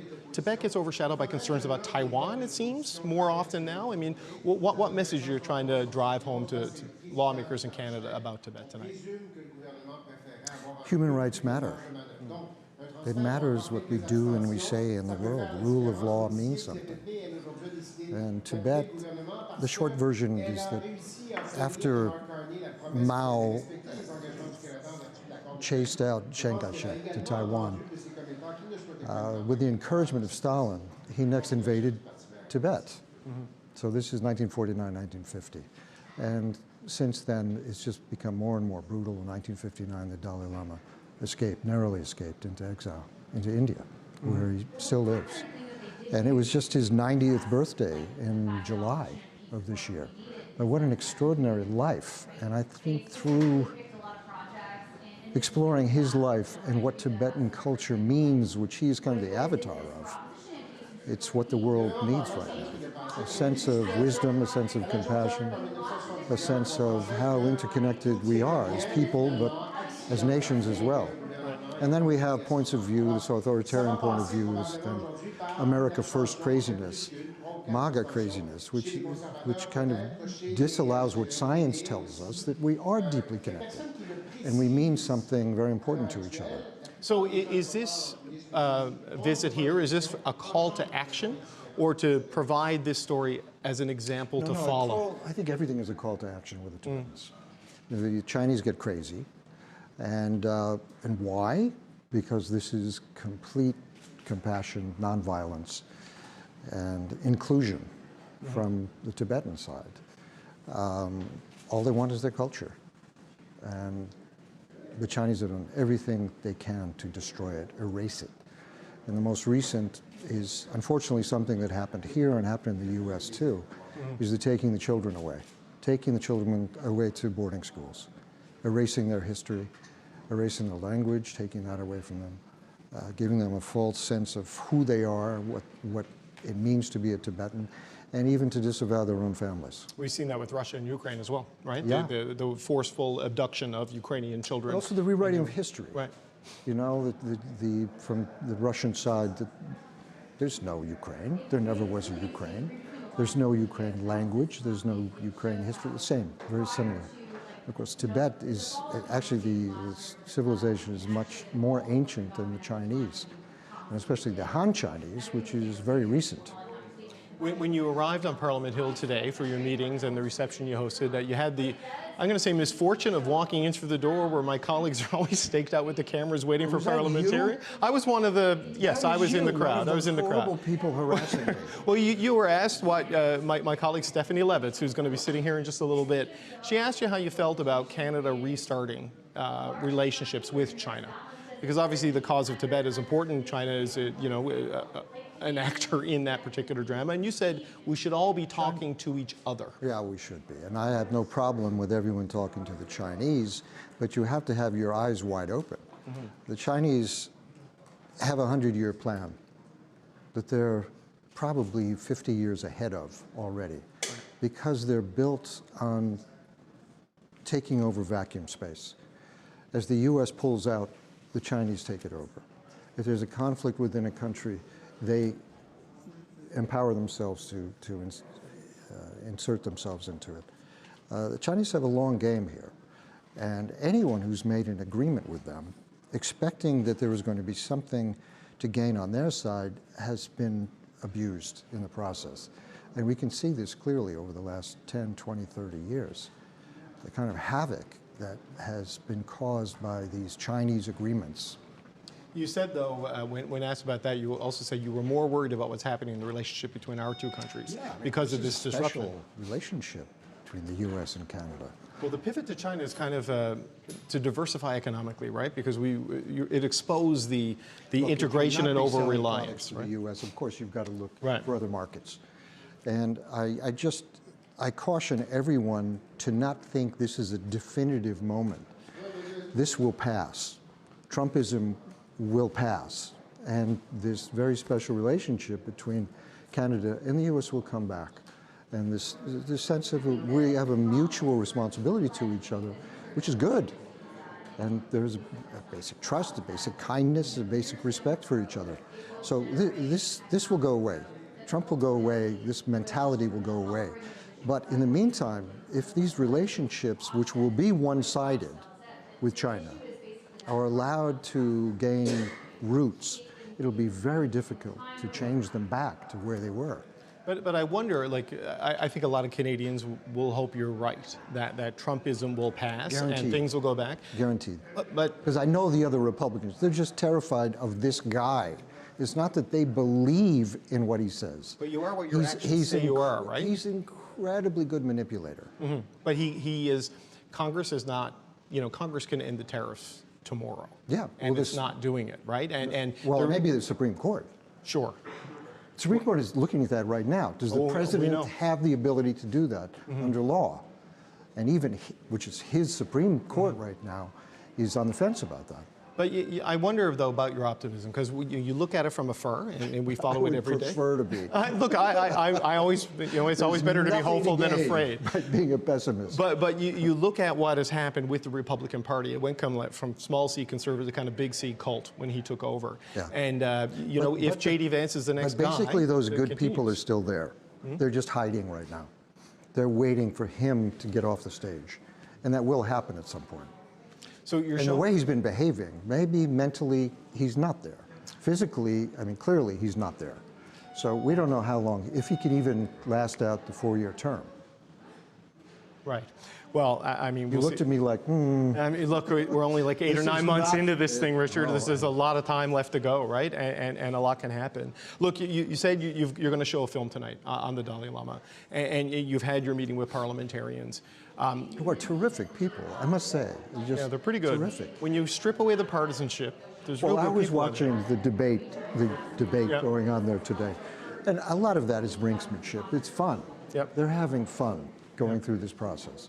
But I saw they're basically good people, and they want the best for their constituency. They want the best for Canada, and in the sense that I was dealing with them on Tibet, human rights, the basic goodness of the world we want to live in with our kids and our grandkids. They were on the same page with me. So I actually am having a great time here. But if there's one sort of message you want them to take away from your visit here, because it is this, I don't know if it's fake drama or real drama, because we have the vote coming up in, I don't know, half an hour. We'll find out, whether we go back into an election or whether we continue on to the next inflection point. What's the big thing you want them to take away from the message you deliver, from the film you're showing? And I saw people like Gere up here from the Tibetan community. Ultimately, it's responsibility. Is that I think we all have a vision of the world we want to live in and how we want to behave with each other. The day-to-day, moment-to-moment world that we can actually live in. I know. It's getting harder, though, isn't it? Right? It is getting harder. Like alliances and partnerships are fraying. Our responsibility to make that happen. Yeah. It doesn't happen on its own. And the bad guys, and I include our own president in that, the bad guys, it's him or it's Putin or it's Xi Jinping or Netanyahu or whoever it may be. They want to divide us. They want to make us feel powerless so that, of course, they can control the situation. And it's obvious the kind of money that these people make. The deal that Trump is making today with Saudi Arabia, this is astonishing what his family is doing. But anyhow, the message for all of us always is responsibility. If we want the world to be that world, we also share a very similar vision of that for our kids and our grandkids. We have to make it. We have to stand up for that. We have to elect leaders who share that vision and will carry that vision forward for us. There is, to be optimistic for a second, because I know that's I'm just sorry like this. it hurts you No, to no, be no, that. no, it doesn't. It doesn't. I prefer it, actually. But there does seem to be this realignment on the geopolitical stage of a lot of the middle powers banding together, like recognizing that you may want the big great powers and their markets and their protection, but the reliability, it's not there. I think we've all learned that the hard way. So Canada, Sweden is coming here, the European nations. There's new partnerships and new paradigm. That's going to be where multilateralism thrives. Yeah. You look for real friends. Yeah. You know, and Trump can't be a real friend. That doesn't mean America can't be your true friend. Right. He was elected with less than 50% of the vote. People keep forgetting that. This wasn't a huge mandate he got. And his numbers are way down. He would not be elected today. He would not be, if we went back, he wouldn't have been elected. He certainly wouldn't be re-elected. Right. So this is a blip in time and space. And we can learn from this, is how did this guy get elected? How was this possible? And we see this, whether it's Orban or these other, authoritarian, very manipulative people who instill fear, and through fear they divide us, and through the division, they can take over. Well, look, Richard Gere, we've got to let you go because I know you have the show to film. No, you don't have to let me go. There's plenty we can talk about here. There's a lot of questions you can. Well, I mean, if you reflect on this, you got to let it reflect. I feel like I'm being interviewed and I'm not used to it. Well, but look, I see like James Maloney there, one of the MPs with you. If the government falls tonight because they're at your film, we need you to come back. This is one of the good guys. I was talking about the good guys. Jim Maloney's one of the good guys. Jim Maloney is a Toronto MP. For people at home, he is the chair of the Liberal caucus. We met 3 years ago in Washington. That's right. Is that right? And we were doing good work. We were testifying there in Congress, and he was kind of amazed of what was being said. And right there, in the center of power, what we were debating, what we were talking about, and it was very strong. And I said to him, look, I'd be happy to come up and do something in your neighborhood too. It took him 3 years, but here we are. Right. And he meant it, and here he is. Here he is. It's an important day. All right, well, Richard Gere, James Maloney, we want to thank you both for coming and for crashing the set. we got to let you go to watch your film. We got this vote. You can see the countdown clock. Louise is over here too. Louise, come on in. All right, it's going to be a family reunion here. The countdown clock is on. Richard Gere, we want to thank you so much. That's Richard Gere here for Tibet Day on Parliament Hill. We are watching the House of Commons this hour. That crucial vote on the federal budget will happen soon, and the CBC's chief political correspondent, Rosemary Barton, will join me after the break.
Okay, the bells are ringing. There's a countdown clock as the House of Commons will soon start voting on the federal budget, and it's still a question of whether it will pass or could it possibly trigger a federal election. While some Liberal MPs spoke about the likelihood of that earlier today. I don't see any universe in which the government falls. None. In December in Thunder Bay, I'll do what it takes, but it isn't my favorite way to spend a wintry few weeks in Thunder Bay, that's for sure. Nobody at home is looking to send us back to the polls. We want to get on with the business of governing. If Mr. Poilievre wants an election, let's do this. But if I were him, I'd be thinking really hard about whether I want to go to the polls or not. I think that it would be wise in a minority for all parties to maintain a footing for an election, but I don't think Canadians want a Christmas election. I think Canadians don't want an election, and I think parliamentarians have heard them. So I am quite confident, but I will be in my seat and I'll be voting. Okay, the CBC's chief political correspondent, Rosemary Barton, is here with me now on the Hill. They're all very confident in the clips, Rosie, but Liberals I talk to still say they don't know. They're hopeful, but they aren't certain right now. How would you describe it's hard to things? focus because I'm in the chair where Richard Gere was just a moment ago, so I'm just trying to wrap my head around what we're the other thing that we're doing here today. Yeah, no, Liberals, like just people wandering around up here, are not sure what's happening, quite frankly. I do know that there are 3 Liberals who are going to be voting remotely, and that is also some, I wouldn't say real anxiety, but possibility of mistakes, right? We've been talking about that through the day. If you don't get it hooked up properly or you don't vote the way you're supposed to. So those are all sort of real factors at play. Again, Liberals seem relatively confident, but there is no certainty to the outcome here. And that's what's got everyone sort of wondering, why not? Part of the why not seems to be the lack of negotiations that have happened between different parties and how the outreach has or has not unfolded. That is something that sort of struck me through the past couple of weeks is the government sort of just said, here's our budget. Good luck, right? And yes, there were things in the budget that made sense for members of the NDP, for members of, even Conservatives, but there was no real formal back and forth with the exception of Elizabeth May. And that, what we saw today was what she wanted, and that is what she got. Okay, look, as I said, the bells are ringing behind us. I'm not sure if the mics are picking it up, but that's the call for MPs to get into their seats for the vote, and then the vote remotely, as Rosie said. There's going to be a lot of counting going on, so let's break down the math for you. Right now, there are 169 Liberal votes. The Speaker was elected as a Liberal, but only votes in a tie. And there are 173 opposition MPs. If all the Liberals vote for the budget and all the opposition voted against it, the budget would fail and we would likely be headed to an election, because it would be a sign that the government doesn't have the confidence of the House of Commons. But as we just discussed, Green Party leader Elizabeth May will support the budget, bringing the number of votes against down to 172 and those in favor of the budget to 170, which means the budget could still fail. So the Liberals need one more opposition MP to vote for the budget. That would bring both numbers to 171, a tie. And in the event of a tie, the Speaker votes to maintain the status quo. In this case, he would vote for the budget and it would pass. So let's reset things to play out another scenario. The Liberals plus Elizabeth May is 170 votes for the budget. Now, the government could still pass the budget without any more support if 2 opposition MPs abstain from voting. Basically, they just don't vote. The number of people opposed to the budget goes down to 170, another tie, and the Speaker would vote to break that tie. Okay, so that's the breakdown as the bells ring, and we have 21 minutes and 56 seconds and counting for when they will be asked to vote on the government's budget. Yay or nay? Yes vote means things continue as normal. A nay vote means there's an election, and Rosie, I'm quitting, as we've talked about many times on the show, because I do not have it in me for that. But that math there, they got halfway there with Elizabeth May. It's not clear to me what Matt Genereux is going to do, right? The Conservative MP who announced that he's resigning from Parliament at a future date. Sounds like to me he's going to abstain and not vote at all. That would help the government quite a bit if that happens. It would. I mean, I don't know to what extent, and I have reached out to Mr. Genereux, obviously. Yeah, I don't know to what extent he feels compelled to follow party lines for a party he no longer wants to be a part of, at least a caucus he no longer wants to be a part of. And, I'm led to believe he's focusing on other things. So maybe this is not where he goes. but even then, that's not quite enough. So it is, I will say, it is unusual in my time in Ottawa, which has been very long now, to not really know the outcome at this point. Right. Generally, the government, it is their job to seek the confidence of the House.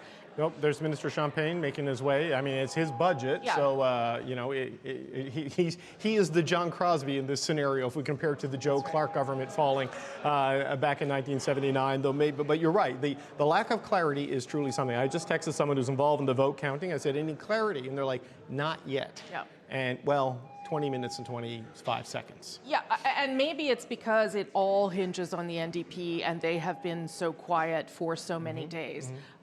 You know, it is worth reminding people that everyone was back in their ridings last week. I don't think that is a small thing. I think that they probably would have heard, I would imagine, from Canadians that this is not the right window for this. I have a hard time believing most Canadians, even if they don't like Mr. Carney and his choices, would want to see an election right now. The reality is though that polls do indicate that most people believe that the Prime Minister is making the right choices, that the country and this budget are heading largely in the right direction. Obviously, there are Conservatives who don't agree with that, but public opinion polling does show that Canadians are largely behind things. So do you want to roll the dice like that and then have to explain to your constituents why you need another election when very little has changed so far? Obviously, for Conservatives, the case is fairly clear to make. A $78 billion deficit is too much, and they don't like the quote-unquote investments the government is making to try and spur the economy. They can go and make that case if they want. I just don't know a lot of Conservatives that want to be doing that right now. Yeah. Look, the NDP are going to be the answer to this question one way or another. Heather McPherson, when we were walking you through the math, she just walked in, and Rosie tried, but there was no answer. There's been a bit of a poker face or total absence from the New Democrats, so we are expecting to see their leader in about 20 minutes or so. Listen, I think you understand to some extent why the NDP is reluctant to declare, well, support certainly for the budget, but also their position in advance. It was largely, partly at least, their connection through the Supply and Confidence Agreement to the Trudeau government that dragged them down in the last election. Other factors as well, but that was part of it. And there was a long debate inside that caucus for many months about when they needed to sever that agreement, many people thinking that it should have been done much earlier than it was. So how do you, with just 7 people in your caucus, show a different position against the government and then not end up in an election where, quite frankly, you know, they might gain seats some places, they would probably lose seats in other places. Well, there's the argument they make that it really can't get any worse, and maybe that's true until it does, right? And you know, there are not poison pills in the budget. We were talking about this earlier. Cheryl Oates and others raised it, that there's like the Filipino Community Center for Don Davies' riding, where that terrible attack happened, you know, in the final days of the election campaign. Do you vote against something like that? Do you vote for something like that? Is a dirty pool to put that in there? But how else do you do it if you don't do it in a budget, if you're the government? Well, and it's all these different pressures. Yeah, and it doesn't sound like, from what I'm hearing, as though the NDP approached the government and said, we need X, Y, and Z. So if you're not going to do that, I'm not sure what else you're trying to elicit from the government except to accept what is there. And those things were obviously put there in part to respond to NDP needs. So the most likely scenario, I think, is that we have some abstentions as opposed to more support, and that the government continues. But there could be surprises. And to your point about abstentions, if we see more than a couple on the Conservative side, that also will create a sort of another cycle of news stories about what is going on there, whether those people had permission to do that, whether that says something about Pierre Poilievre's leadership, which is why he keeps talking about how 100% of his MPs are against the budget. Okay, but that may not translate into the votes that he wants to see. And I think that potentially opens up another news cycle for him about his leadership, and I'm sure they're very cognizant of that too. Well, the challenge here too, it's one of like reopening the caucus conversation, but the sincerity of the rhetoric you see every day criticizing this budget as a cause and effect. Canadians are suffering in these areas. The cause is this budget. So if there's anything less than a 100% push against it, it becomes harder to say that with sincerity. For sure, and for the government, this is the response to what Canadians are feeling, right? Or the beginning of that response. And, Conservatives do think there are windows available to them They also, the ones that I've spoken to, believe that the longer the government has, the more chance there is for dissatisfaction because they are not delivering, and frustration with some of the choices the government is making. So in actual fact, a window 6 months down the road might make more sense for Conservatives and improve their chances in a way. It's an interesting insight, though, Rosie, into who knows how long this minority parliament will last. Yeah. But into the management approach of the Carney government, right? That this is a government that, a budget, that it doesn't have these insane poison pills in it that, are designed to bring it down. But it's also, as we were talking about, it's hard for each party to get behind this for legitimate reasons that run counter to their program and their philosophy. The deficit, the industrial carbon pricing for the Conservatives, the cuts for the NDP, but not really much of an attempt to soften things other than a verbal reassurance to Elizabeth May in question period today. Yeah, I mean, it's a policy-heavy, economic-driven budget, like the Prime Minister himself, right, is intended to respond to a moment. It is not really intended to pepper political parties or Canadians with gifts and bonuses. That is not what this kind of budget is meant to do. It is very much aligned with their platform. So I think that's the other problem here, is that you would have a hard time saying that Canadians would be upset if this budget passed, given that's pretty much what they were chosen for as well. And I realize the numbers are slim and whatnot, but I do think that's worth remembering. So I don't know. I don't know what to tell you. I mean, there's interesting things that have not happened behind the scenes, I think, is what is striking for me in this moment. And I do think that speaks to the Prime Minister's style of governing, right? Which is kind of just saying, this is what it is, people. And if you don't want it, okay. And that kind of, you could call it arrogance, you could call it confidence, it is quite telling, because I do think at some point that probably won't work anymore, but I'm not sure it's today. Well, that's what I'm wondering about, right? This is his prescription for what ails the Canadian economy. He may be right, he may be wrong, he may be halfway on either one of those things. But it is very much what he thinks the Canadian economy needs right now, and not so much a starting point for a negotiation, which I think was the initial reflex here from a lot of people in our profession and the political profession, because that's what we've lived through since the 2019 election delivered a minority government to Justin Trudeau. But there's maybe a limit to that approach that you have to wonder about, especially if Trump keeps going the way he's going, if the economic conditions keep worsening, and there is no end or appeasement to the trade pains. You may need allies on the other side, and it may be difficult to find if you keep approaching it this way. Yeah, probably this can't be the approach if the government survives and continues, right? It can't be like this for every budget. It just, that's not going to work. But at this stage, the reach out has been sparse beyond that first day where he met with everybody. Yeah. But I would also say to you, because of the state that some of the parties are in, namely the NDP, the reverse has also been true. I'm not sure that they have been organized and coordinated enough to know exactly what they were after. And so that also becomes a difficult position if the government was interested in negotiating. They didn't know what they were actually going to talk about and who they were going to talk about it with. So that was also, I think, a complicating factor here. This is true. Okay, I'm just going to catch everybody up on where we are right now. This is a special edition of Power and Politics. We're going to stay until we see the vote and get some reaction to the vote. We're going to extend the programming before handing it over to my colleague, Ian Hannah-Mansing, for Hannah-Mansing tonight. Unless the government loses this vote, then all bets are off, and we're going to stay here, and we're going to go into breaking news mode, because the country could very likely be headed to an election. The clock you're seeing there on the screen, 12 minutes and change and counting down, that is the tolling of the bells to call members of Parliament to the House of Commons to vote on the federal government's budget. This is a crucial vote of confidence for the government that, again, if it passes, the budget moves ahead, the government survives, and Parliament will resume tomorrow as if it were normal. Should the vote be defeated, well, then Mark Carney will have to make a visit to Rideau Hall and talk to the Governor General to get a sense of what next steps might be, either to go to an election or to have maybe Mr. Poilievre will be given the opportunity to meet the confidence of the House. So that's what we're waiting on. The government needed either two people to vote with them to support the budget. They got one of those today in Green Party leader Elizabeth May, so they need one more, or they need a couple of abstentions. That is, members of the opposition not to vote. In both of those circumstances, we end up with a tie in the House of Commons. Then the Speaker casts a tie-breaking vote to save the government and vote in favor of the status quo. A scenario that would save the government, but one the Liberals say they would very much like to avoid and not have the Speaker have to do that. So Rosemary is standing by. I'm also joined by Rick Bell, who is a columnist with Post Media. Rob Benzie is the Toronto Star's Queen's Park Bureau Chief.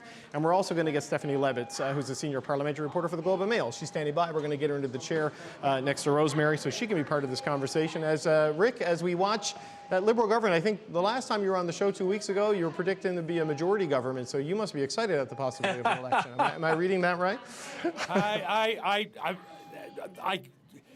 Please don't. I left you speechless, Rick. I can't believe it. I don't want to have to go back to work and write a column right away. I mean, there's a lot of, anxiety, excitement, fury, sound and fury, but it may signify nothing if I may quote Shakespeare on this show. So I guess it's interesting as I just cannot believe that this will not go through. I just cannot see the logic that would, but is politics always logical? Right. No, but I could not see the logic of there being an election. Okay, and so as a result of that, even with the poison pills, even with it's not perfect, it's not this, it's not that, and I have a lot of objections personally to this budget, but I just I think overriding that is whoever triggers this election could basically trigger something that they don't want, the old boomerang effect, and it could back and hit them. Benzie, do you see it that way? I mean, the Rick Bell decision desk seems to think that this is going to pass. Yes. But, who knows? Like, as Rosie said, there are 3 Liberals voting remotely, and technology is what technology is. I mean, Michael Chong says that's one of the reasons he wasn't able to vote last week or the week before. I mean, two weeks ago. What are you watching for in this as we're 9 minutes and 10 seconds away from the voting?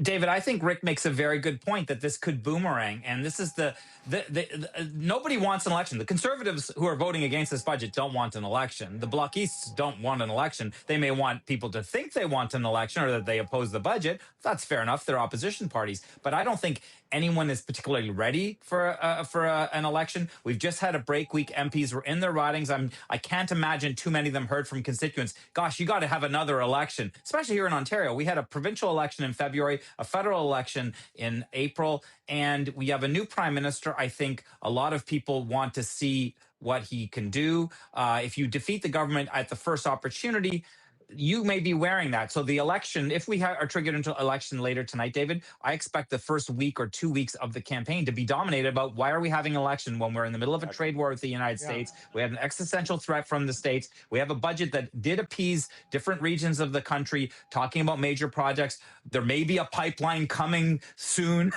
Yes, I mean, that's the word at Queen's Park. That Premier Ford's team is excited by some of the things that they're hearing from Prime Minister Carney. So again, who really wants this election? The New Democrats don't want an election. They have seven MPs, and they don't have a leader. They don't have official standing in the Commons. I mean, they could cease to exist if they have an election and lose all 7 of those seats. Right, or they could slingshot back to official party status. I mean, who knows, right? Maybe, maybe.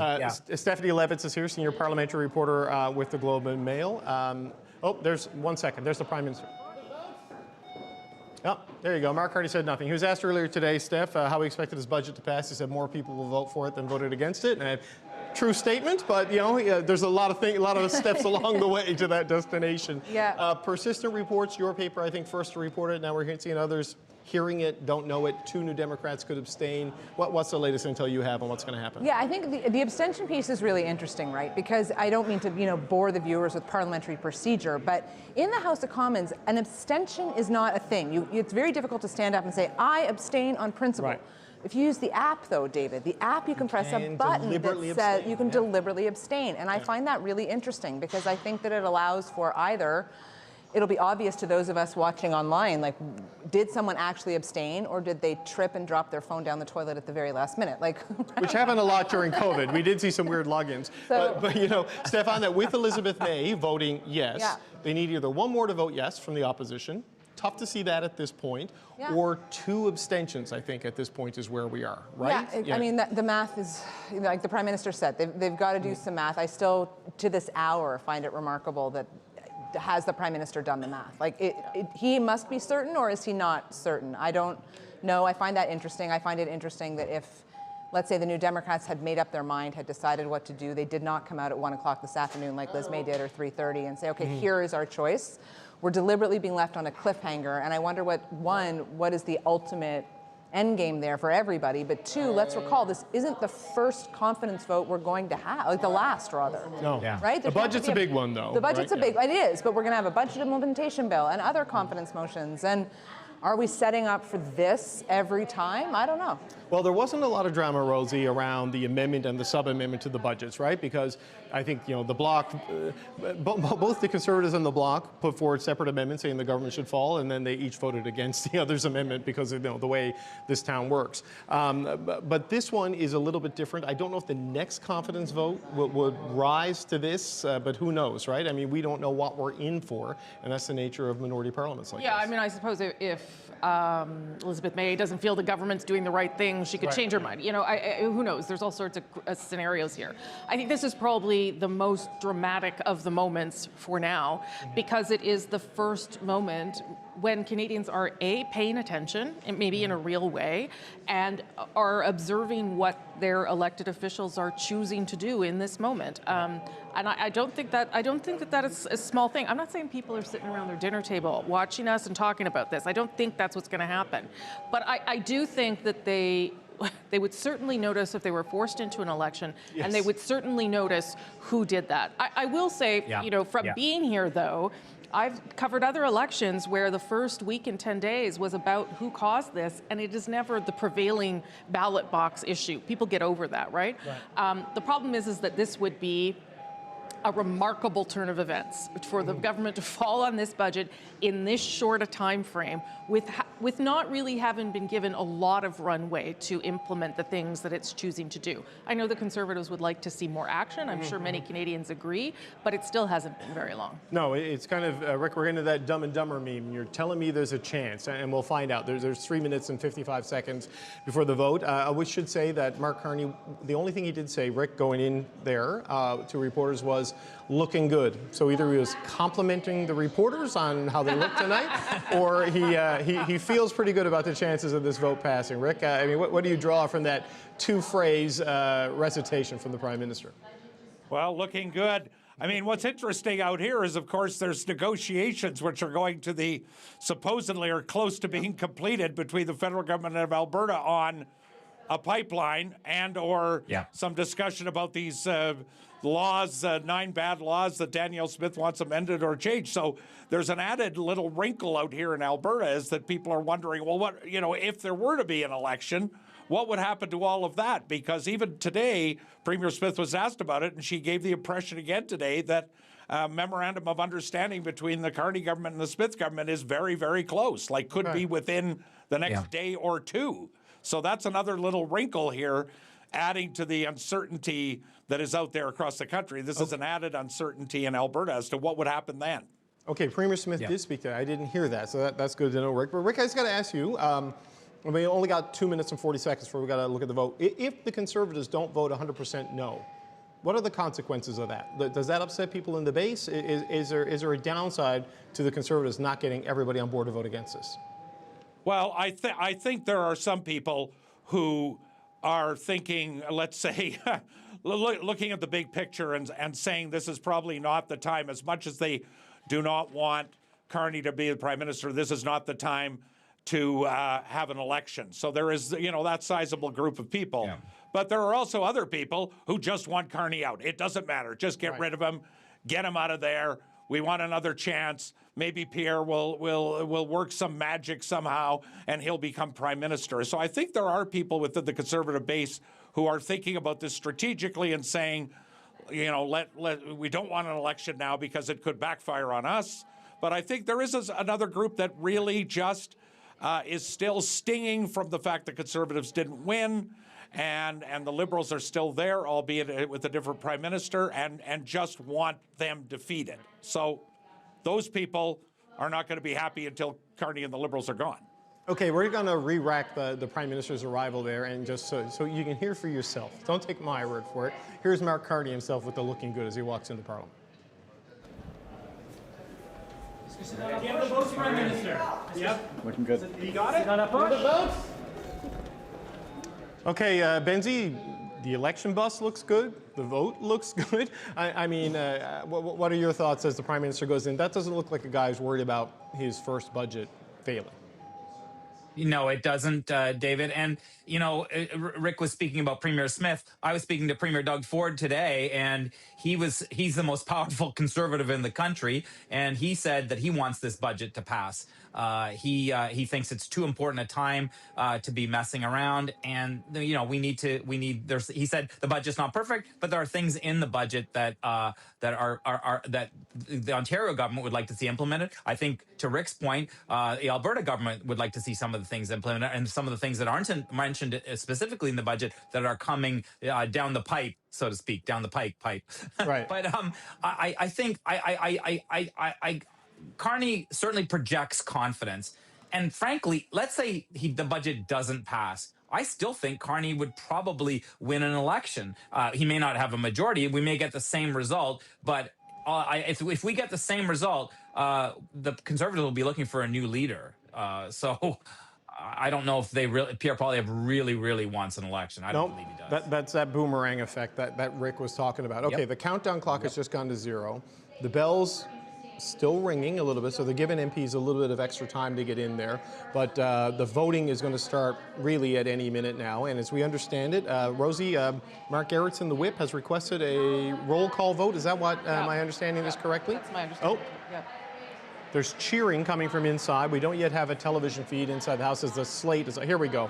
Here's Chris Warkentin, the whip for the Conservative Party, and Mark Gerritsen. Warkentin on the left, Gerritsen on the right of your screen, coming in to the House of Commons to get ready for this vote. So we're expecting a roll call vote where they will all stand one after another. And we're going to carry that live and watch for the outcomes as it will start with the government, and we're not surprised. They will all undoubtedly vote yes. But Steph, what are we watching for? If we're watching for signs of trouble in terms of an election, in Parliament falling, or signs of change, what's the first clue maybe going to come? Who's not in their seat, right? Which is something to look for. But again, we go back to the virtual voting, right? It is possible they are not in their seat because they are voting on an app. One wonders, though, especially for the government, you would think all butts in seats as best they can. I know, Rosie, you said there are a few that won't be there. This is not the time. And same with the Conservatives. Who isn't there, right? And then we're going to wait and see. Okay. Propose que la Chambre approuve la politique budgétaire générale du gouvernement. The 10-minute period for members voting electronically has started, and the House will now proceed to the vote for members participating in person. All those in favor of the motion will please rise. Mr. Carney. Mr. Carney. Mr. Ali. Mr. Ali. Madame Diab. Mr. McDonald-Malpeck. Mr. McGuinty. Mr. Lightbound. Mr. Robertson. Ms. DeBrussen. Mr. Leblanc. Madame Joly. Mr. McKinnon-Gatineau. Mr. Champagne. Ms. Thompson. Mr. Hodgson. Mr. Ananda-Sangari. Ms. Haidu. Madame Michel. Mr. Guilbeault. Mr. Fraser. Mr. Sidhu-Brampton-East. Mrs. Oshelski. Mr. Solomon. Mrs. Valdez. Monsieur Duclos. Ms. Gould. Madame Petitpas-Taylor. Mr. Blair. Mr. Wilkinson. Ms. Fry. Ms. Chager. Okay, Mr. you saw there, it is all Mr. going Frank as Scattos. expected to this point. People that the Conservatives have said might be uncomfortable with this budget or unhappy with being demoted from cabinet. We saw Bill Blair, we saw Jonathan Wilkinson, we saw Stephen Guilbeault. They all voted for this. So if there is disarray in the Liberal caucus or turmoil, there's certainly no evidence of it yet in the voting. The Speaker, Francis Scarpaleggia, could very well play a key role in this, as we're going to go through the in-person voting, and then there's a 10-minute period where the digital voting has begun. Once that is over, MPs who feel that their vote wasn't recorded or was recorded improperly, they will have a chance to correct the vote. We've seen this happen a bunch of times on votes that weren't nearly as dramatic as this. If it is a tie at the end of it, through whatever machinations of voting we get, it will fall to the Speaker of the House of Commons to cast the tie-breaking vote. Convention is that they vote for the status quo, so the government would not fall, but that's not necessarily something they wanted to see happen. And Nate Erskine-Smith, as Rosie pointed out, just voted. Spoke to him on my show last week about the video, Rosie, that he put out, voicing his concerns about the lack of ambition in certain areas in this budget, but still said he would vote for it. And there, true to his words, he has voted for the budget. Yeah, and I think watching the excitement and the applause, obviously that's the theater sort of portion of this, but it is worth remembering that these do become sort of momentum moments for governments and even for the opposition party if they're all there voting against. They use that to sort of get their caucus riled up on the same page. It becomes sort of a bonding moment, for lack of a better word. So it is a moment in time that is important for them as a team as well.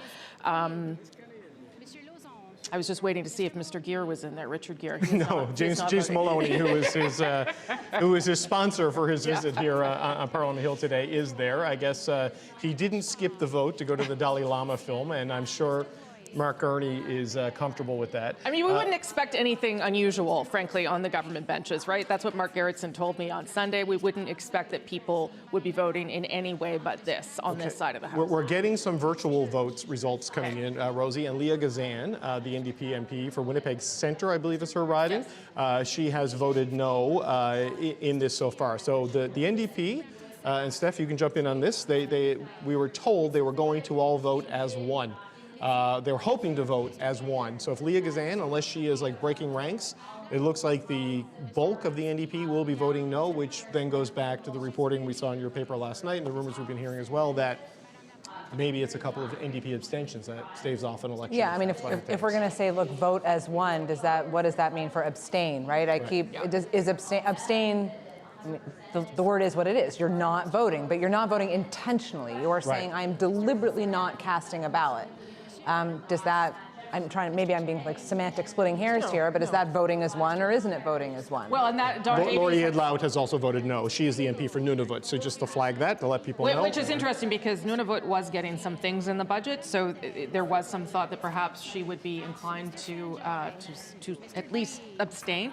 But I think Steph's point is an important one because Don Davies told me, and I know he reiterated other places, yes, everyone has to vote on the same page, but abstentions are still allowed. Right. So just because someone abstains, they don't view that in the NDP as saying, I support the budget or I'm against the party. They view it really as something else, a way to get them out of an election is essentially what he means, right? Well, Benzie, on that, if it falls to like the leader and who is also the whip to abstain to avoid an election, that's a tough spot for Don Davies to be in as the interim leader as the party seeks to rebuild.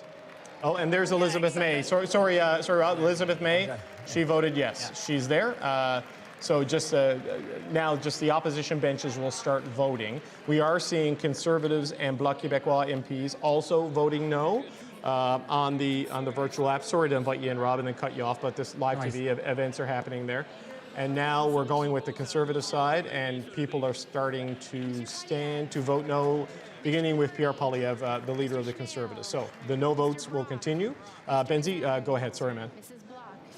No worries, David. I think Steph makes a really good point. Abstention is not necessarily a bad thing.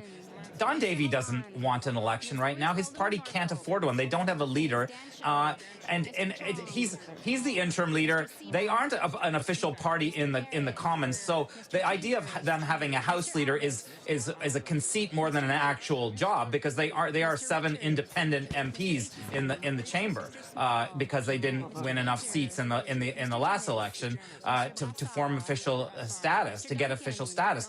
So I don't read too much into it. I agree with Stephanie. I think that he can, the 5 or so of them who can vote for it, and the others can abstain electronically. And you know what? No one is going to fault them. It's not going to hurt the New Democrats down the road. They're in the middle of a leadership race. Heather McPherson, it's good for her posturing to vote against this budget, but it's not probably good for the party if they have an election right now because they could go from 7 to 0. Right.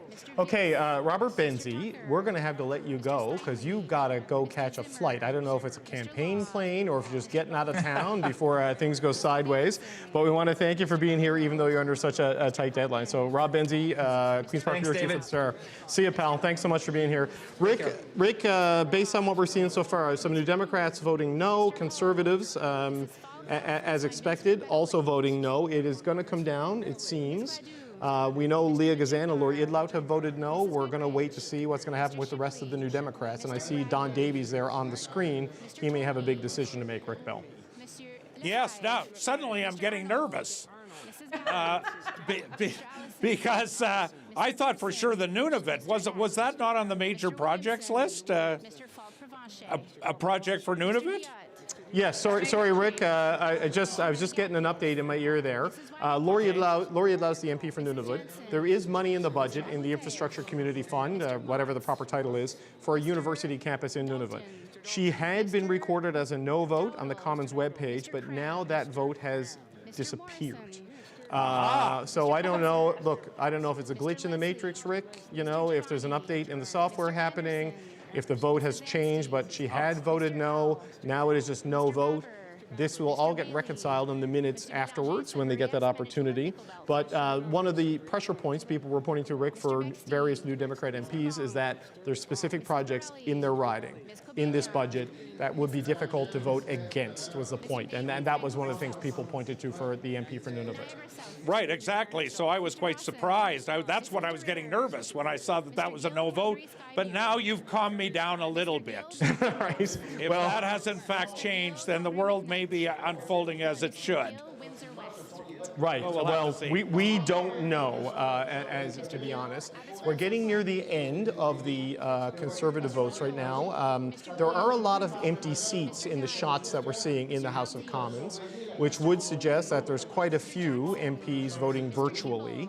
And as I look on the webpage that tracks that, there are quite a few people voting virtually with the app, right? And Rosie, this is where we worry about the strength of technology, whether someone is in fact out of the country and we don't know about it. Well, and also positioning, right? Because if someone's voting on the app, you don't know how they're voting. So if you're trying to make a decision based on another party or another person, then you can't really do that in this instance. Right, so there's the Bloc Québécois, Mr. Blanchette, and his finance critic, Mr. Garand. They're the first to the vote. They have 22 MPs. I was told emphatically by their office, Rosie, that they will be there and they will all be voting no. There is no ambiguity on where the Bloc Québécois stood going into this tonight. No, and it's unusual because Mr. Blanchette had, after the election, was prepared to give Mr. Carney a lot of runway, right? Was ready to give him a year. And then because he didn't get the right kind of response from the Prime Minister, took that away from him. And I mean, okay, there's Alexandre Boulris and Don Davies voting against. Davies voted no. Okay. The NDP, there are no outstanding. Jenny Kwan has voted no. What? All right, Gord Johns is sitting there. Is Gord Johns stand up or is he abstaining? It looks like he may not be voting. Help me, gang. It looked to me like Gord John. He did not get up. He did not get up. Okay, so Elizabeth May is a yes. Gord John is an abstention. They need one more yes or one more abstention. Online voting is done. The broadcasting of the votes for members voting electronically before resuming So is proceeding. I am Once the scrolling down proceedings now resume, to the I will riding invite of members who Edmonton encounter Riverbend technical difficulties to find out what is identify happening themselves. with Matt Genereux, who has not been seen. There is no vote registered for Matt Genereux whatsoever. Rick, there's no vote there for Matt Genereux? That's what I was going to interject and ask for that. So, where's he in this equation? We're talking about the NDP, which is great. But just one second, Rick, just one second. Heather McPherson, Don Davies, Alexandre Boulris, and Jenny Kwan all voted no. Gord Johns did not vote. He stayed seated. So Lori Idlout, we need to just check on that because that was a vote that was cast as no, then disappeared. There's still no vote recorded there for Lori Idlout. which is an interesting one, if that's in fact the case. And we know that Leah Gazan voted no virtually. Matt Jenneru has not yet voted. Sorry, Rick, I just wanted to bring people up to speed. Lori Idlout's an abstention. Lori Idlout is an abstention. So there you go. Gord Johns doesn't stand up. Lori Idlout abstains virtually. Matt Jenneru may abstain virtually, it seems, or just not vote. And Rick, I'll come back to you, I promise. But if it's only 2 abstentions and 1 yes vote, it means the Speaker's going to have to vote to break the tie. If there's 3 abstentions, the Liberals win this by 1 vote, and the Speaker does not have the vote. Let's listen to Francis Scarpaleggia. Not able to vote due to technical difficulties. They may now use the raise hand function, and the chair will recognize them. Ms. Gazan. Yes, thank you, Mr. Speaker. I just want to make sure, like, this budget had nothing for I can't hear the honourable member. I can't Not going to be allowed to do member, that. but Yes. Trying to give a speech, that will not be allowed. The honourable member, if I could have a bit of silence in the House so I can hear the honourable member. How does the honourable member vote? Yes, I just want to make sure. Yes. That's not the moment. Yeah. Okay, that's Leah Gazan trying to give a speech when she simply got an opportunity to say whether she voted yes or no or abstained. And so her vote is registered as a no, and they're just going to let her confirm it, or that's it? I'm not. Okay.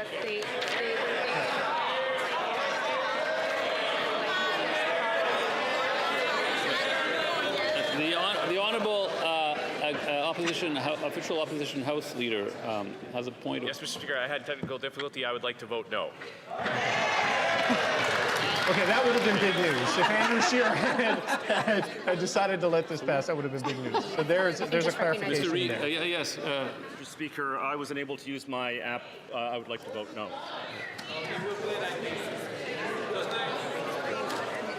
Anyone else? Okay. The table will now compile the results of the vote.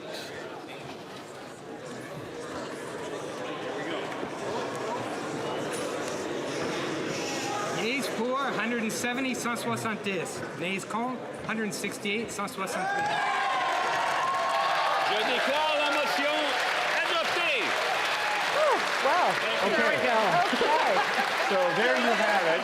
David will be at work tomorrow. That is a typo. That was initially on the screen, the 177. The final vote count is 170 to 168. The vote of Elizabeth May, what appears to be the abstentions of Lori Idlout and Gord Johns and possibly Matt Jenneru for the Conservatives were enough for the government to get a majority vote on their first budget without the need of a tie or a speaker to break the tie.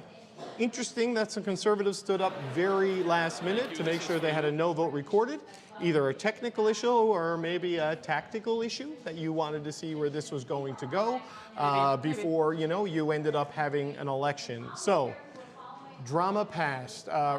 Rick Bell, I cut you off there. Let's bring you in. Your thoughts on this? You do not have to race home and write a column. We're going to keep the cameras up to look for reaction as people come out. But your thoughts on this? The Carney government's first budget passes, no immediate Christmas election. Yes, well, as I said at the beginning, I think there was a lot of anticipation. There was a lot of, feeling that something may happen. But I always thought that in the end, that it's just so early. There's so much going on.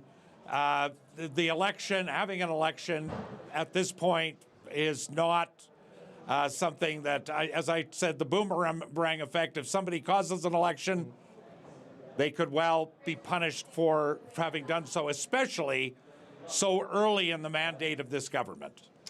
Okay. And the Conservatives still could go home and say, except in perhaps the case of one, they could still say we voted against the budget, we don't like the budget, we think the budget is terrible for A, B, C, D, E, F, G reasons.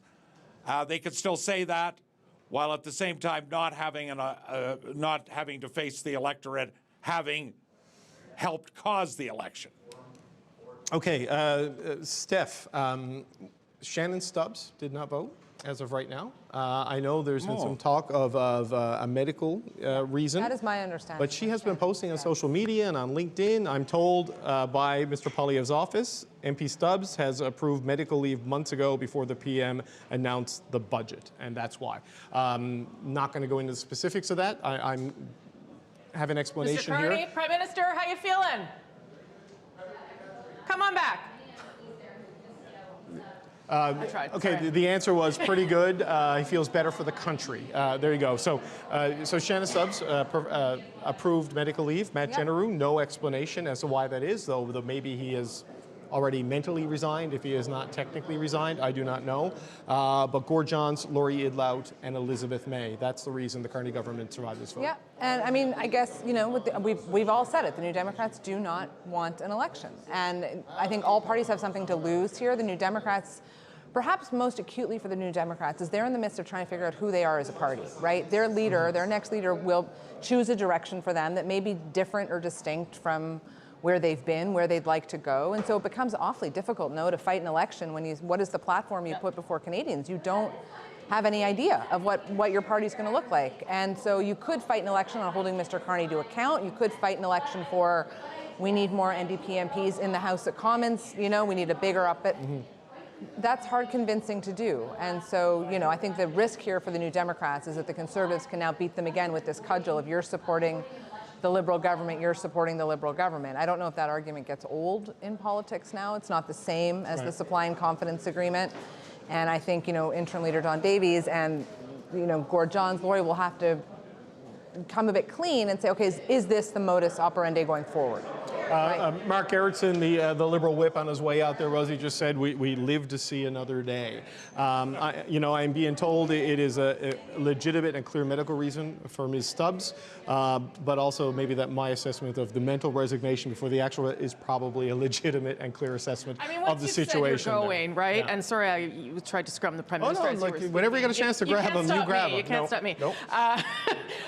When you've already said you're going to resign, I just don't know that you feel compelled to have a say anymore, right? Although he still represents his constituents, I'm just not sure how invested he was in the outcome. And frankly, maybe that was agreed upon, right? Maybe knowing that Conservatives don't want an election, maybe they said to Mr. Genereux, that's totally fine if you're not going to participate. But I 100% agree with Steph. This gets the NDP out of a pickle, to be honest, right? You can say that you'd be willing to fight an election, but what you would fight it on, who you would do it with, and whether it would actually improve anything, I think was really up for grabs. Okay, here's a NDP interim leader and party whip who pulled something off here tonight. Don Davies, with his caucus standing behind him, about to explain why the NDP just did what they did. Let's listen in. In the lead up to Budget 2025, New Democrats made it very clear that it needs to address head-on the crises facing Canadian families and invest in the programs that Canadians rely on. We have record unemployment, particularly among young people. We have a housing shortage and a cost of living crisis in communities across the country. Our cherished public health care system needs to be expanded, not cut. We need better childcare. Since the budget was presented almost 2 weeks ago, we have taken the time to listen to our constituents and to meet with stakeholders. It is clear from those conversations that this is a budget that does not address the real needs facing Canadians. It fails to meet the moment, deliver transformational change, or address the urgent needs facing Canadians. While there are elements of the budget which reflect our concerns, on the whole, this is a Conservative budget. From reducing healthcare funding to provinces, to making deeper cuts to services than Stephen Harper's budgets did, including to programs that are helping Canada's most marginalized communities, to reversing action on the climate crisis, this budget fails to deliver the policies our country needs. It particularly fails Indigenous people. But through these discussions, it became equally clear that Canadians do not want an election right now. The consequences of defeating this budget would not be to improve it, or to help Canadians. It would be to plunge the country into an election only months after the last one, and while we still face an existential threat from the Trump administration. On that basis, we engaged in conversations with the government about improvements that could strengthen the budget and earn our support. At this time, the Liberals have not been willing to make those changes. And so, we have decided to put the interests of our country first, to vote against the budget, but to help prevent an election. Canada is facing instability and overlapping crises.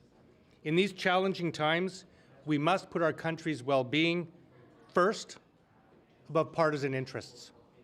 When the next election comes, whenever that may be, Canadians will hold Mark Carney responsible and to account for his record and for the choices that he made in this budget.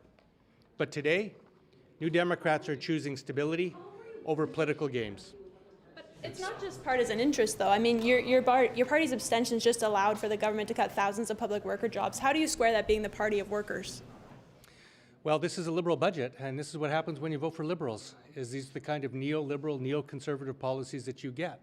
And we've opposed this budget. That's why we stood up and we're voting against the budget. We can't support it.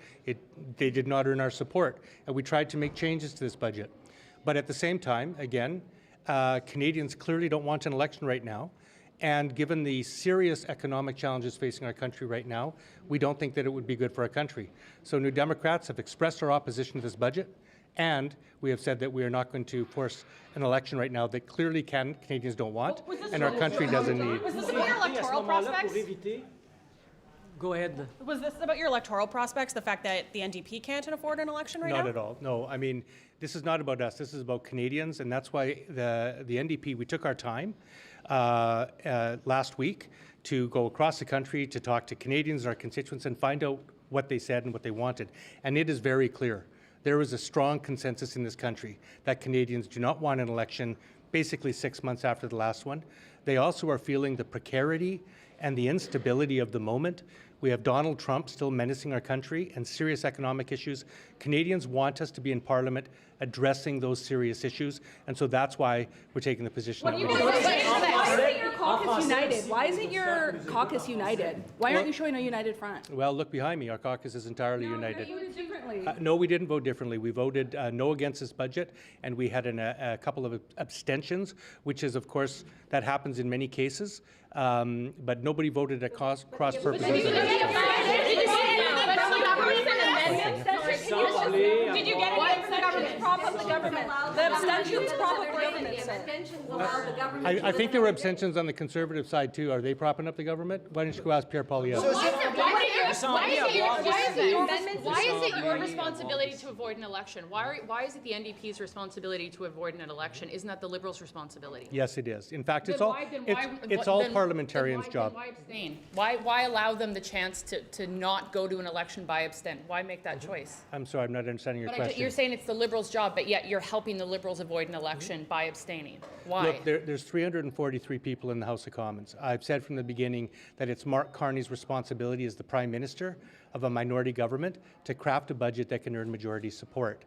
But at the same time, we're in a unique situation right now, 6 months after the last election, where Canadians don't want an election right now. I haven't heard anybody dispute that. There is no strong desire for an election among the Canadian people. And we believe that it's important to tap into what Canadians want. And second, what's very important is the economic precarity that we're facing right now. You know, we have serious economic issues. Mr. Trump is changing his mind every day, and it's not the right time for our country to plunge into an election. Parce que tout à l'heure, j'ai laissé Madame parler en anglais. Monsieur Boulris D'accord, merci, Monsieur parler français. Merci, Monsieur Boulris. Did you have On a besoin d'un petit peu de français, s'il vous plaît. Oui, si je peux. Peut-être. Oui. Je sais que je suis seul, là, mais il y a des millions de Canadiens qui nous écoutent en français. Monsieur Boulris à parler. C'est bien. One or two. Oui. Monsieur Boulris, vous semblez avoir mis de côté certains principes pour éviter une élection. Set aside your principles to avoid an election. How long will you do that?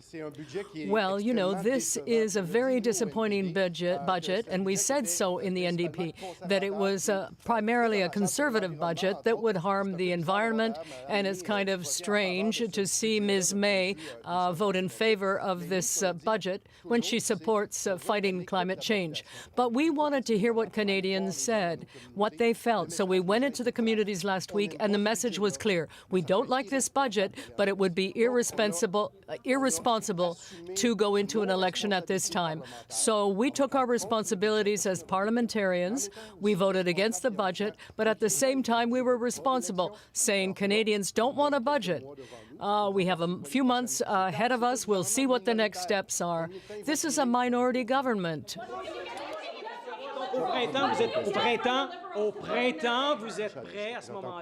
In the spring, you're prepared to vote in a confidence vote?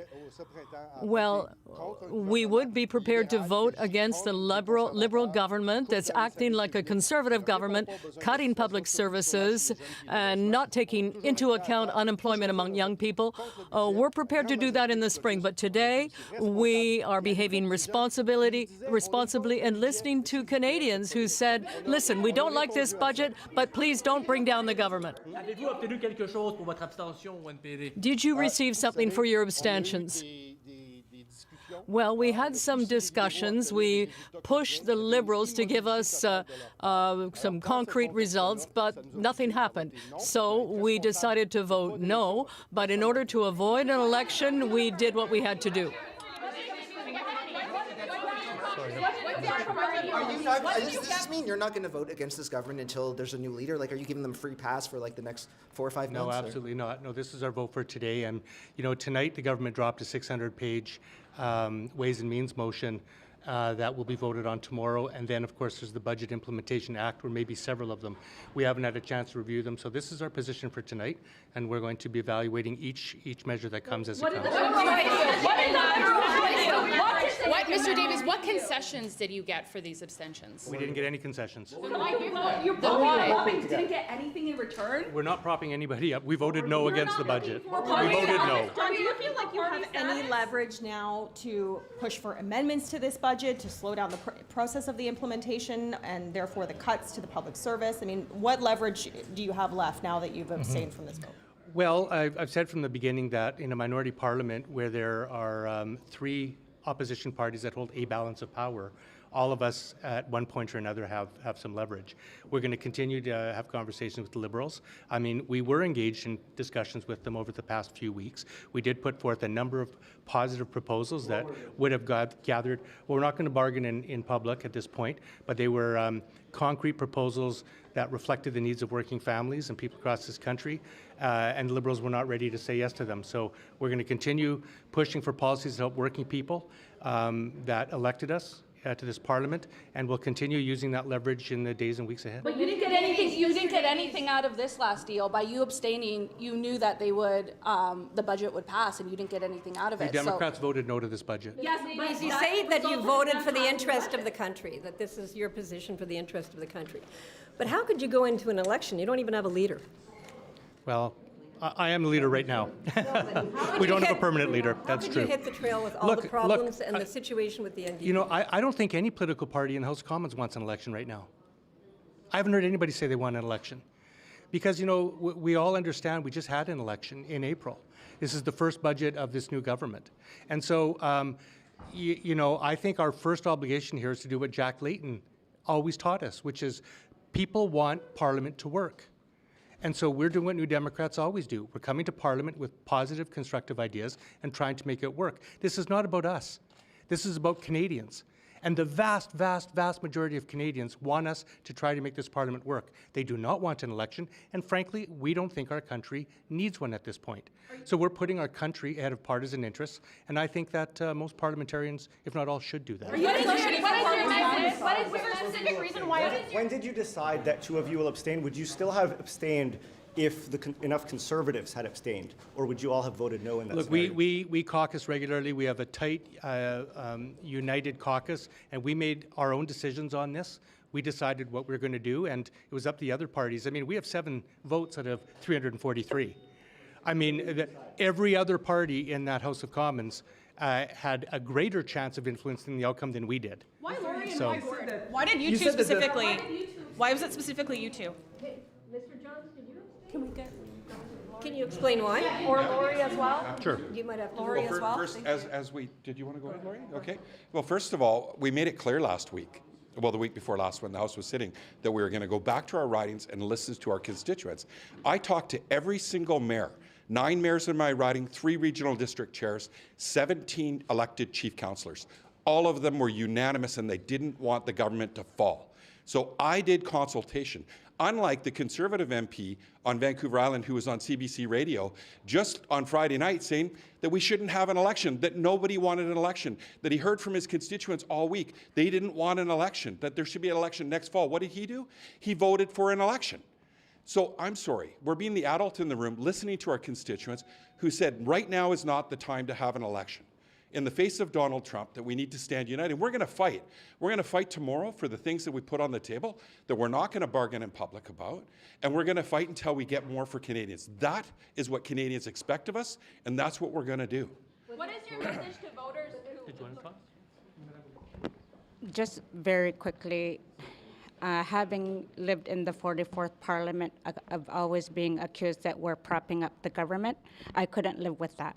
Not with this budget. This budget doesn't do enough for Indigenous peoples, and I could not do that. So that's why I abstained, because we're not propping up the government.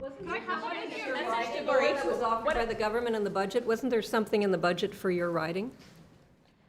There were things for my riding, and that's why I had to abstain. Could I have that in ineptitude? I know that CBC North will want that quote in ineptitude. What was the question? Just could I have you say that in ineptitude, just so your constituents actually can get it too? Tana negwang nek pimageruk sakyak titiyo madlakik punga nararaw kama takwa takutitiyo marok punga libro kun ikayok tuingin nama takwatitiya kamarik punga takwa libro kut imanelyong nek titlugi ujaksuk titikan nere kapugo ukyok taktong mionit ikpigusuk kama uvanin negwarok tuni ikpigusuk kama. What is your message to voters? When did you decide your vote was no? When did you decide that? We caucused as late as today. So we made our final decision this morning. Knowing how you were going to vote? Of course we did.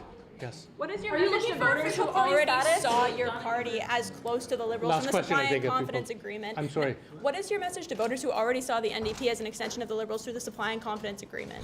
Now you're, once again, it could be seen as helping the Liberals with the budget passing. Well, voting no to a Liberal budget couldn't be a clearer message that we're not propping up the Liberal government. We voted no tonight. It's a bad budget. It's not a budget that we think that, well, count the votes. I stood in my place and voted no. And we voted no as a party, and it's up to other parties to determine what they do.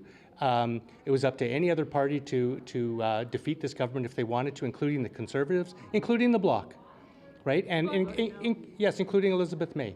So in a minority parliament, every vote counts. The NDP voted no to this budget tonight. We're going to continue to work for a better budget for people, and we're going to continue to do what Canadians want us to do, which is work and solve the problems that are facing them. Thanks very much, everybody. Thank you. Okay, that is NDP interim leader Don Davies and a cast of 7. His caucus standing behind him, even though some of them stayed in their chair, literally and virtually in the vote, giving enough abstentions to go on top of the abstention of Matt Genereux and Shannon Stubbs from the Conservatives and the yes vote from Green Party leader Elizabeth May to allow the budget to pass. They are wearing the responsibility of that in the questions you saw there, but they are the final vote stacked on top of others. Finance Minister François-Philippe Champagne spoke to reporters just a few minutes ago. Let's listen to what the Finance Minister has to say on his first budget clearing a big hurdle right now.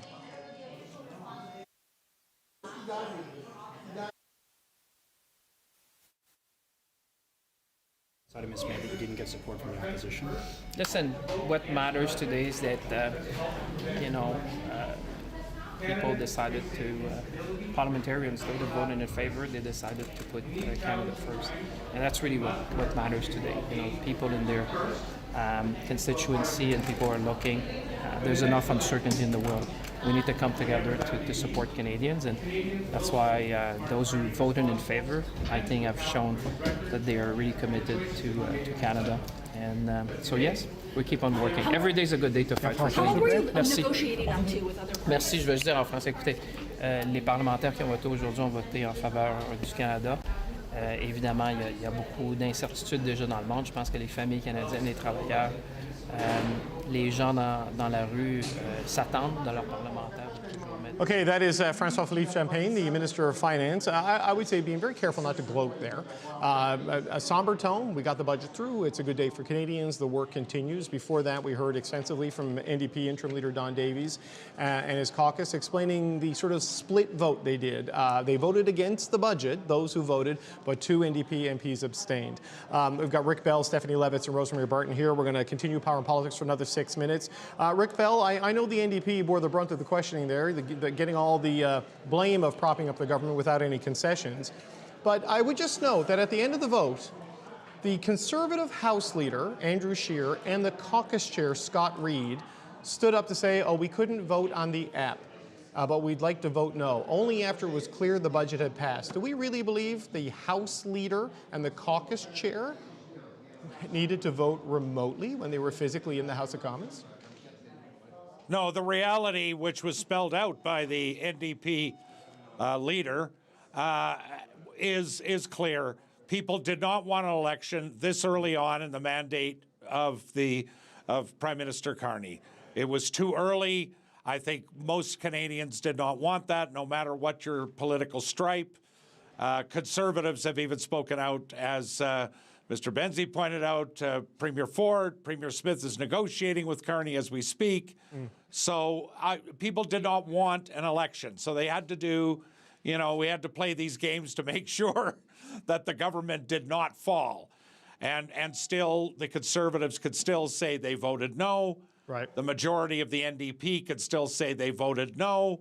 They can say that in the case of the NDP people that abstained, they can still say they didn't support the budget, but because of keeping, not having an election, or in the case of Nunavut, getting certain projects, there could justify an abstention. So despite the fact that there were many questions over and over and over again in the NDP scrum trying to say the same thing about them propping the government up and all the rest of it, the reality is most Canadians do not want an election now.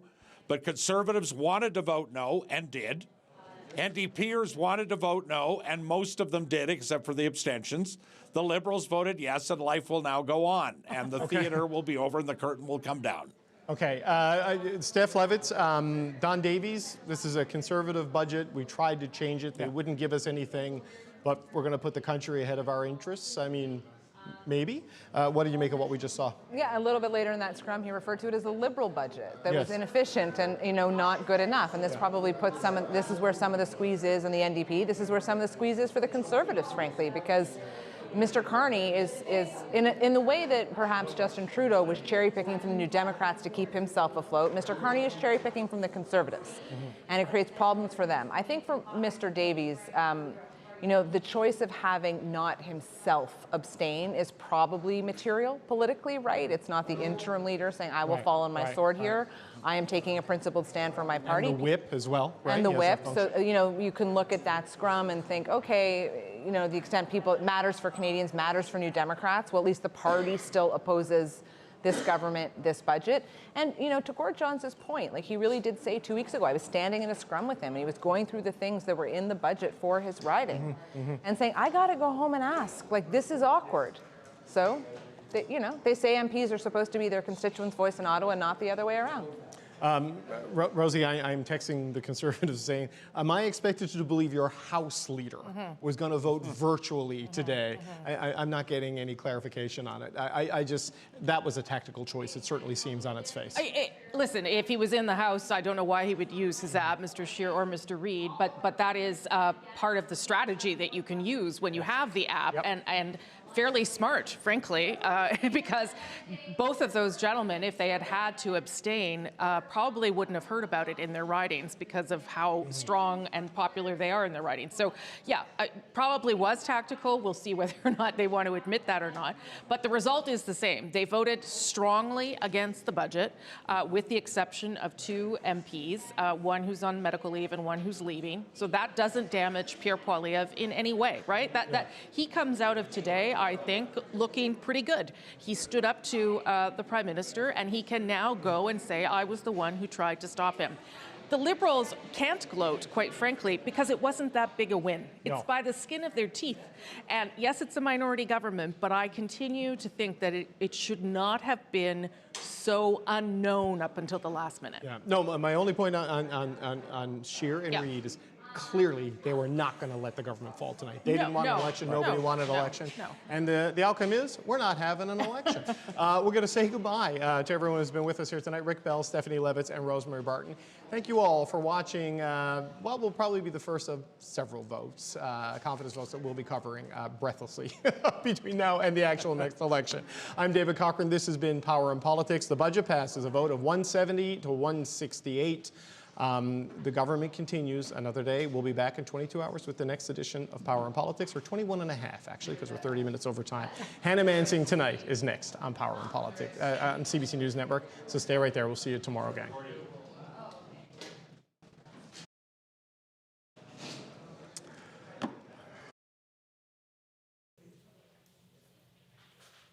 Thanks, David. We're going to come back to you in just a few minutes for the latest on this budget story, but we want to start with some of the other stories that are making headlines this hour as we kick off our program live from Vancouver. Let the Senate look at it, let anybody look at it, but don't talk about it too much. Trump pulls a U-turn on the Epstein files, now calling for his party